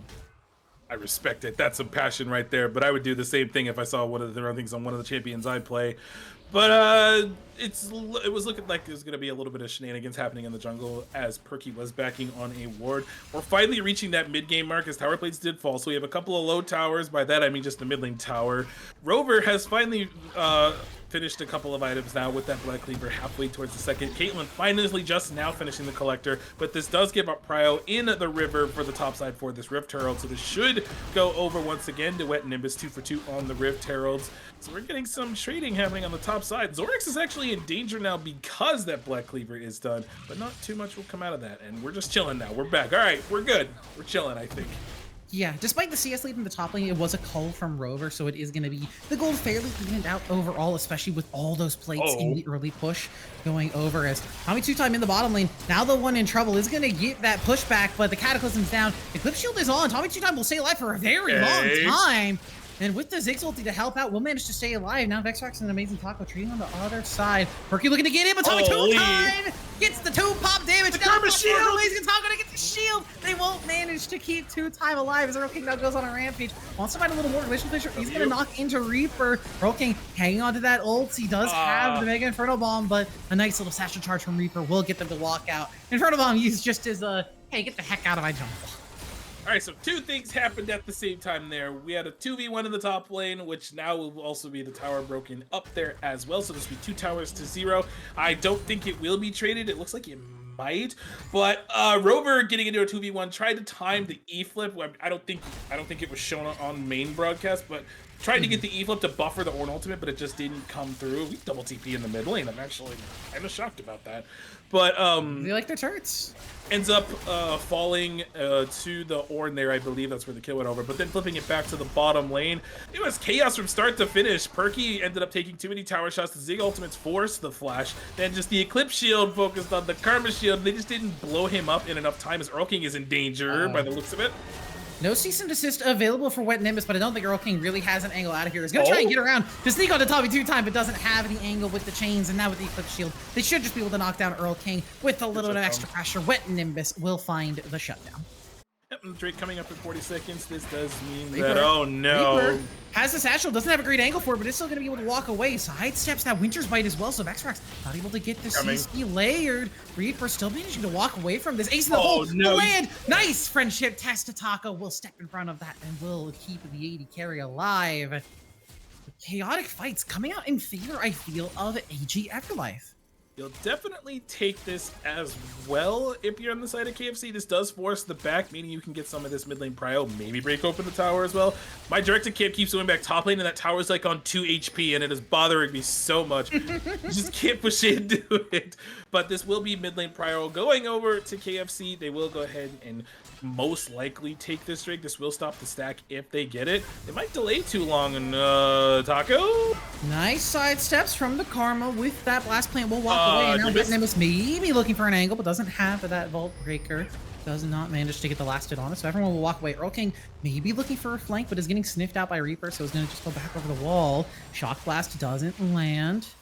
The poke's still coming through. EverLyfe is fine to keep these fights slow as they're going to look for engagement with Zafa, but doesn't manage to find anything else. They'll get the ulti out of Braum, and a big defensive tool means that KSC is just forced to walk away. A massive Mega Inferno Bomb is going to be canceled out a little bit by the locket from Vexrax, but yeah, just the poke, the damage, the pressure, too much from AG EverLyfe, and they're just going to walk in and find themselves Soul Point. Yeah, it's not surprising. I mean, that's what we predicted when we saw the draft coming through. It's just Ziggs and Jace are obnoxious. Perky. A little early there on coming into the Dragon Pit. Still has an opportunity to come in for a steal, though. This Dragon Pit is pretty slow. Earl King is over the wall. Perky, how good is your smite button? Both smites upgraded fully. Dragon going down so slowly. Can Perky find an angle? Can Perky get in? It's down low. It is going to be Wet Nimbus finding it. Now the fight's going to be engaged on. There's no Caitlyn. Earl King already down under a quarter HP. Rover's going to teleport in. Earl King is already dead. It's 1 for 1. It's 2 for 2. And now Rover, you're stuck into the 1v4. Not managing to find much else. Zappa trying to kite out, but dealing damage onto this Ornn is going to feel damn near impossible. Flash over the wall from Zappa. We managed to find 1, find 2, and find the 3rd with the headshot. Zappa, what a play to keep the team in it. Collector putting in the work there. Low health bars means Zappa can clean up that kill. The Drake goes over, so Drake's soul. The re-engage from KFC, I think, was a smidge scuffed because your Caitlyn wasn't there, but I think they felt they had to go. But the health bars were low enough for Zappa to clean up that play, clean up that fight. I mean, they're still down 2K, but I think because your Caitlyn just got a triple kill, that's a lot of gold into her pocket as well, so she could start being that late game nuisance that we know her to be. Wow, what a fight for both of these teams. This is what we've seen like the entirety of the series. Yeah, these teams just love to brawl. They want to show that they have the hands diff. And in game number 2, it's coming out in EverLyfe's favor, but Zafa does not want to be left in the dust on that one. Like you said, coming up big with that triple kill in the back half of the play. I think it stops a lot more gold from spilling out and from bleeding out a lot more. It's going to get Caitlyn halfway to that Infinity Edge. And while Reaper does have 2 items now, Caitlyn is not too far behind. I think she was a couple hundred gold behind Reaper last we saw the gold pop up. It's not going to be that far away. Yeah, I mean, whoa, we're 20 minutes into the game. We saw Baron spawn just a minute ago. Rift Herald was summoned just now. This won't break open this mid lane tower. Actually, might do plenty of damage. Charge. Reaper's here. I think this turret might just die. They're not going to be able to walk up to it as the minion wave died a little bit too much. But Perky now in trouble. He's going to get tanked up. The fear beyond death. No. Reaper is going to find that one pretty easily. Rover's going to find that one. Not coming. As Reaper tries to get the Mega Inferno Bomb, but the damage from Rover, you got to respect it. Wet Nimbus though with his own Eclipse having to take that trade. Rover looking to take it, but in the meantime, mid lane, they found Caitlyn. Zephyr goes down. And now, suddenly, AG managing to make trades happen across the map. It's not great, but it's not bad for them either. No, definitely. And they know they have to keep fighting like this to stay in this game. The Zigzag could be massive if they go ahead and end up using it. But man, oh man, what looked like Zorix and Wet Nimbus actually about to be outplayed. The collapse was there, but I think the call came from Tommy 2-Time the second he saw Caitlyn over the wall. It was like, nope, let's immediately turn on to Zafa, blew him up. Caitlyn's not at that 2-item mark yet, so she's still really strong, but she's not at that really strong I'm going to carry this game point. Once she finishes that IE, she will be incredibly strong, but nothing comes out of that play from neither team. There's still 2 minutes to the Drake. Neither team felt confident enough to do Baron. Also, their Baron realistically is really slow anyways. But wow, I mean, just we're doing all sorts of fighting all over the course of this map, and this game too is delivering for what we were hoping. Yeah, I do also want to say for this KFC draft, it's a bit concerning because Caitlyn's usually her biggest advantage is her range over other bottom lane marksmen and just being able to outrange, outpoke, outpush, play an aggressive early game, snowball it into a strong mid game. And yeah, you'll fall off later if you aren't mega fed 6 items at 30 minutes.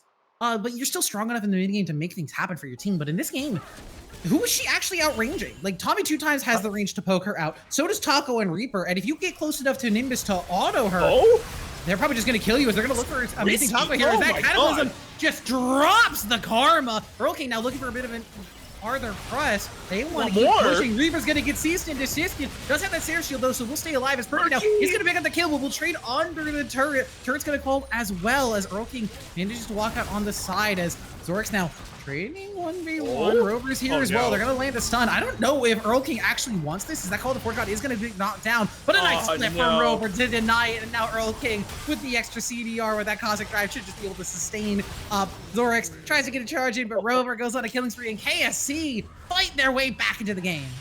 Absolutely, the gold is now in their favor for the first time this game. Actually, I could be wrong. I think for the second time, but it just goes to show how it's like never back down, never give up. That's the kind of the resolution that we are seeing from this team. I said resolution because I was watching Jujutsu Kaisen yesterday, so whoops. So we see what like their mental fortitude. This is exactly what I saw for them versus AFK last split, and it's they still got it, and I love to see it. But this now will open up the Drake. Now, however the Baron is going to be traded, they know that they can give up this Drake for this Baron because Cloud Soul is not really. It is an impactful soul, but it's not like a we need to fight for it right now type soul. It's not an Infernal. It's not a Hex Tech soul. It's not one that's going to insta win them the game if they get it. But the Baron take, yeah, like you said, he's going to be pretty slow. The Dragon's going to be picked up, and now the rest of KFC are going to start racing over to this pit. You've got Earthling teleporting in. Baron's only down to 5k. AG, you got to decide, are you peeling off or are you doing this? Because now it's leashed for the side of KFC. They have a smite as well. Perky's going to get over the wall. He's going to be able to just pick up the blast cone and get Wet Nimbus the heck out of here. It's a little risky. They're looking for it. The Bears have 800. The spike comes through. Perky's going to find it. And now KFC just get to clean up the pit afterwards. Earl King is going to deliver. Finds himself a triple kill. And it looks like KFC are looking to take the series. They are in prime controls as the Baron take was too slow from AG. Just that's the punishment of not having a traditional marksman. They were not able to burst it down fast enough, and no one died on the other side. I'm gonna casually point out it was a 4-0, a Baron take. This will open up the base. KFC are looking to take this series 2-0, and my God, this series has delivered from start to finish. Yeah, if AG EverLyfe does fall in this game and they go down 0-2, I don't think we can call them a bad or a weak team by any means, because this series, the scoreline has not been telling of how competitive these games have been. It's been back and forth. It's been slugfest. Everybody just lobbing haymakers at each other, sometimes literally in game number 1. Haha. But it's been a very fight-heavy series, and AG EverLyfe has been on the cusp of a lot of these fights, but sometimes the macro decision making, sometimes the calls that they make just are a step too slow, and KFC is able to catch up, trip them up, and find their advantages through it. And this is exactly what I was talking about at the top of the day. I was saying that KFC is really good at macro decisions. They knew that with this slow Baron take, they had all the time in the world to take the Drake, and by the time they got there, it was not off the map, so they pulled the trigger. For them. Pretty much. I think Vixrex stayed in the pit to be like, well, I guess this is ours now. So just stayed in the pit. They turned the fight, and it just went from bad to worse from AG. But AG, like you did say, has been playing incredibly well this whole series. I'm excited to see what they can do for the rest of Dominant. But this game's still far from over, as even though we've had gold leads, it doesn't mean that one team is down and out, as we saw in the previous game. Perky thought about it. He really wanted that Cataclysm in, but I think with both Reaper in the area and Zorix potentially on the rotate, didn't want to go for anything too aggressive. It just ends up walking away. But for now, KFC are just going to start to press down with their Baron buff, trying to get some more advantages. I do think this AG team, despite their good wave clear, is going to struggle to deal with Baron waves, because their AD wave clear is Tommy 2-time, who, despite some good efforts in some team fights, he's pretty far behind in this game. He's on 3 items, but one of those is an Edge of Night, not exactly the premier lethality damage item that you're hoping for. As Perky dashes over the wall just to hit the turret a couple of times. They really want that top lane turret. Meanwhile, on the bottom lane, it looks like Earl King is going to be caught out as cease and desist is going to be used. It ends up being taken down. It is a shutdown that goes over to Tommy 2-time. Now, well, in the previous game, that caused some things to happen, but it looks like we should be just pressuring the top side still. It is a 4v3. They should break this down. No, they make the call to back off, actually. Sakes Karma Ornn, they have enough wave clear, even through that extra buff's magic resist from the Baron buff minions. The Baron falls off, and they don't have a push anymore. Nope, that'll be the end of the play there. So they end up breaking the entirety of the tier 2s. They broke open one tower in the base earlier, but Dutch opted out of breaking the inhibitor. I think either because of A, resets, or B, they opted out of getting that extra gold. Because typically, and this is something that a lot of different casters will say, is usually you don't want to make the premature call to break open an inhibitor, because that guarantees a 390 gold to somebody through the game. And we're not at that really late game stage point where they need to be pressuring for anything in particular. Like, yes, they have a Cloud Drake right now. They could pressure for this next one, but it's not a soul, so it's not something you need to force at this time. Yeah, if Elder Dragon was coming up, like if Soul had already been taken, or if Baron was maybe like a minute away instead of 3 minutes, there's a potential that KFC cracks open that inhibitor and uses it for some extra pressure. But for now, they're going to leave that one up, which, like you said, denies some extra resources, and it does mean that the inhibitor is still open, so the next time that KFC gets a chance to push in, if they get a Baron buff, they can just end the game through mid. Very, very tense moment, 26 seconds before this next the Jack show being completed for this Urgot, so will be a very beefy, tanky boy. 4 items, actually. What is this one? Oh, Overlord's Bloodmail. I was like, what is that item? That's not something I've seen terribly often. It's not an often built item, but I do think it's in a fairly good spot for the champions who can build it. If you're an HP stacking bruiser, if you're an Aatrox and Urgot, I think even someone like a Mundo, you can just build this item and get a ton of value out of it. Because if we can get Producer to just click on that item real quick and see how much AD it's actually granting to Urgot currently, I think that would be lovely. As KFC, uncontested, they're just going to grab that. Yeah, 40 AD, and then an extra 37 on top of that, not even counting the bonus one that when Rover gets lower, they'll get even more AD out of it. That's an 88 AD item currently before it gets its extra value. Interesting. Okay, because I'm not familiar with Bloodmail, especially because it's not something I see like ever. So, finding out that this has value for the Urgot could make dividends for Rover in particular. As I mentioned, that Rover does love to play this champion. They will go ahead and siege this mid lane, or actually bot tier 2 rather, down Zafa, now taking negative damage. We're at that point of the game. Does have 2.5 items. I think the next item might be, oh wow, we're getting the shield down. That was a little cheeky. Rover now here on the top side, just shoving that in, making sure that they draw some pressure, so that way this bottom lane tower can keep getting pressured as well. It looks like, wait a minute, bottom lane, we got a Cataclysm. Yeah, they're looking for the all-in. Reaper is caught out in the Cataclysm. No flash on that Ziggs means that he's just gone. Perkins forced to flash over the wall to get away, and he's gonna right back over. Shut down Taco as Rover in the meantime 1v2, not 1v3 into that mid lane, just keeping the pressure on, keeping that inhibitor pressure on. As nice catch from Vexrax stops the Ornn ulti, and that means that there's no engage, not even a desperation one from AG EverLyfe as they're looking into the backline. Perky is gonna get caught up, shut down over to the Ornn as Zorix will be able to flash out. Both the Theory on Death doesn't manage to catch as Earl King is just still in the backline, maybe just to make that 1-for-1 somehow as Zafa's gonna find a headshot. Zorix though, tanky enough, they've overextended, shutdown is over, and Rover doesn't have the HP to support. Vexrax wants the inhibitor, but is just gonna be forced to walk away, gets a slowdown, hang on. Maybe overextensions on overextensions because Rover does a lot of damage. That blood veil putting in the work. Reaper now back up, the inhibitor still managing to stay alive as Rover's now on the run. Reaper trying to chase it down, has a satchel charge, tries to get it done, but can't get it. Everyone will walk away. Overextensions, and then some more, but KFC retained their lead. Oh my goodness, just an absolute chaotic fight that we just witnessed. I thought at that moment while Wet Nimbus was still alive, it's like, well, maybe you go for Baron here, but then Wet Nimbus ends up overextending, and that is one strong Urgot, getting that extra 37 AD as well, at least at this moment. So it was doing a lot of damage, absolutely melted through Wet Nimbus's health bar, I would like to add. But the base stays intact, crucially. No inhibitor fell. The bot lane tier 3 stayed up. The top lane tier 3 stayed up. Baron is now on the map, next streak in 2.5 minutes. I do think maybe from here that AG should consider trying to rotating their vision over towards that side. So I think this Baron would be just pretty dunzo if KFC decide to start it right now.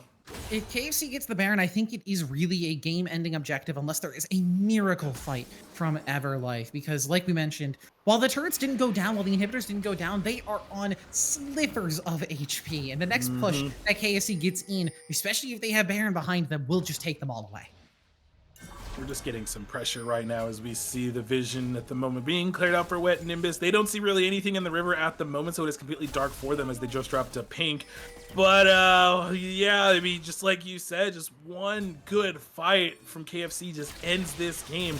You see a lot of posturing right now at this moment. They know they can't start it because of the other side being there, like, okay, we know something's up. Ziggs Karma Jace, you can't take Baron in the face of Ziggs Karma Jace. They will just shred you. So if you're going to take it, it's going to have to be off the back of a pick or a really good sneak.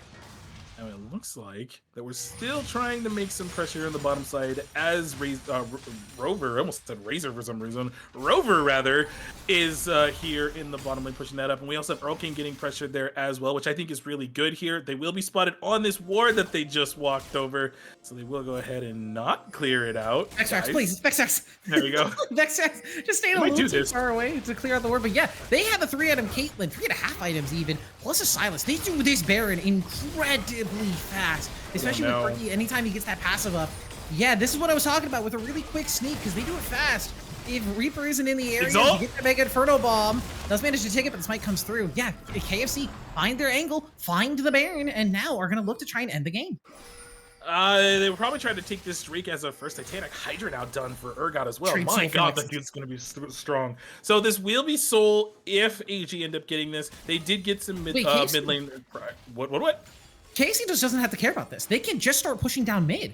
If the dragon gets started up, AG will just lose their base. So unfortunately for EverLyfe, they can't start the dragon. You're staring down a bear, but if you can see KFC rotating down, like you said, incredible macro calls. They just say, hey, this dragon doesn't matter. If they get Cloud Soul, it's not going to stop them from losing their base. Oh, Tommy Two-Time might be dead here in the blue buff.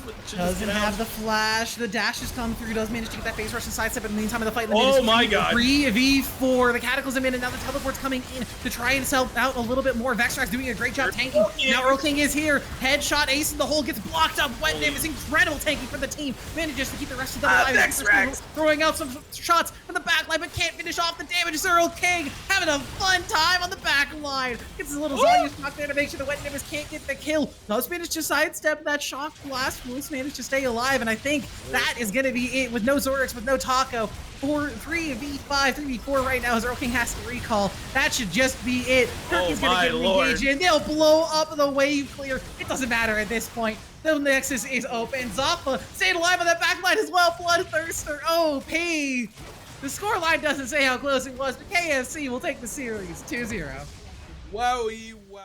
What an absolutely nuts game. That second game, I will say it was close until it wasn't. But yeah. It got out of hand for AG way too quickly, and they were not able to compensate for that. Once that first Baron was taken by KFC, it was kind of quittance for them. Their base was exposed. They had a really good fight there while that Baron buff had just fallen off, but they just were not able to capitalize on that. And AG fall 2-0 to Team Fried Chicken, who, like we said, they are our finalists from last split. They're picking up exactly where they left off. They were the strongest team in their group.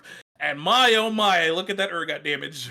Yeah, it turns out Urgot does a little bit of damage, but it was a good showing from AG EverLyfe. Again, disappointing to come out of today with a 0-2 loss, but showing up this well against a former finalist team who are coming back incredibly strong. This is a team that is going to be able to compete over the course of this tournament.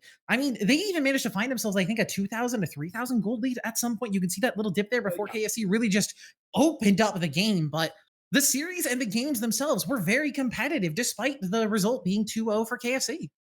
And I didn't talk too much about gold that game, but as we see at the 24-minute mark, it just swung in favor of KFC and it just kept going up from there. By that point, it was just kind of a wallet dip. That last fight was close. The health bars were low, but it was that wallet gap that stopped them from getting that. Now, the good news is we get the pleasure of hearing from one of the players of the team. If I had to pick an MVP now that I'm thinking about it, I think I'd pick Earl King. Earl King played out of their mind those two games. The game one, Aurora really put in a lot of work in the team fights with that between worlds. And in game two, the Silas just started snowballing and did not stop. A few side lane plays here and there, but for the most part, just some incredible laning mechanics, some decent macro calls, and just some great gameplay overall. Yeah, definitely. Which reminds me, we're going to go ahead and take a short break. But when we come back, we're going to have an interview. So don't go anywhere. We'll be right back.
Good evening, everybody. Yes, evening, because it's 5 o'clock here. So good evening, everybody. We're back. We have an interview with Earl King, who is victorious after their 2-0 victory over AG. Brady, take it away.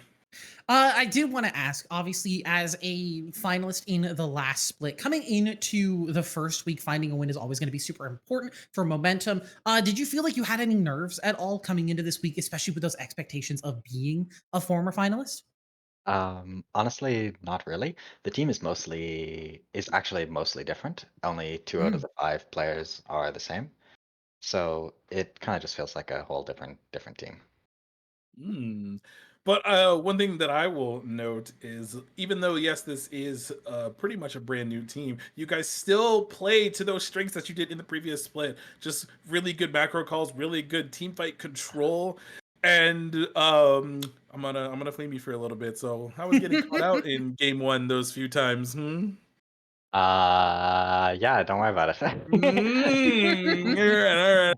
But no, my serious question, obviously, is so you guys were the top of the group in the previous split. You guys made it Mhm. to finals in the previous split. I cannot remember, even though I was there, if you beat AFK or not.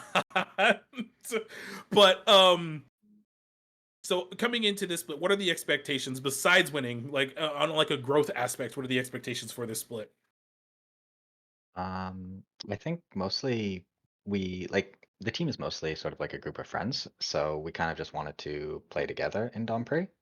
Hmm. So mainly, I guess the goal is like ideally we would like to at least hit like kind of semis, but hopefully just have fun. I'm not sure if there's really like a growth aspect or a Yeah. target there really. No, yeah, that no, Nice, that answers the nice. question just fine. Yeah, I like that. Uh, Two last points. One, patch 1418 is kind of shifting up the meta for pro play, at least. Do you feel like it's going to affect you or your team at all coming into this split? Or 15. That's the item nerfs, right? 1418 Yeah. is going to be the world's patch that we're 14. on. So a few item nerfs. Ziggs got touched. Oh, The not that turret one. platings got nerfed. Sorry, not that one.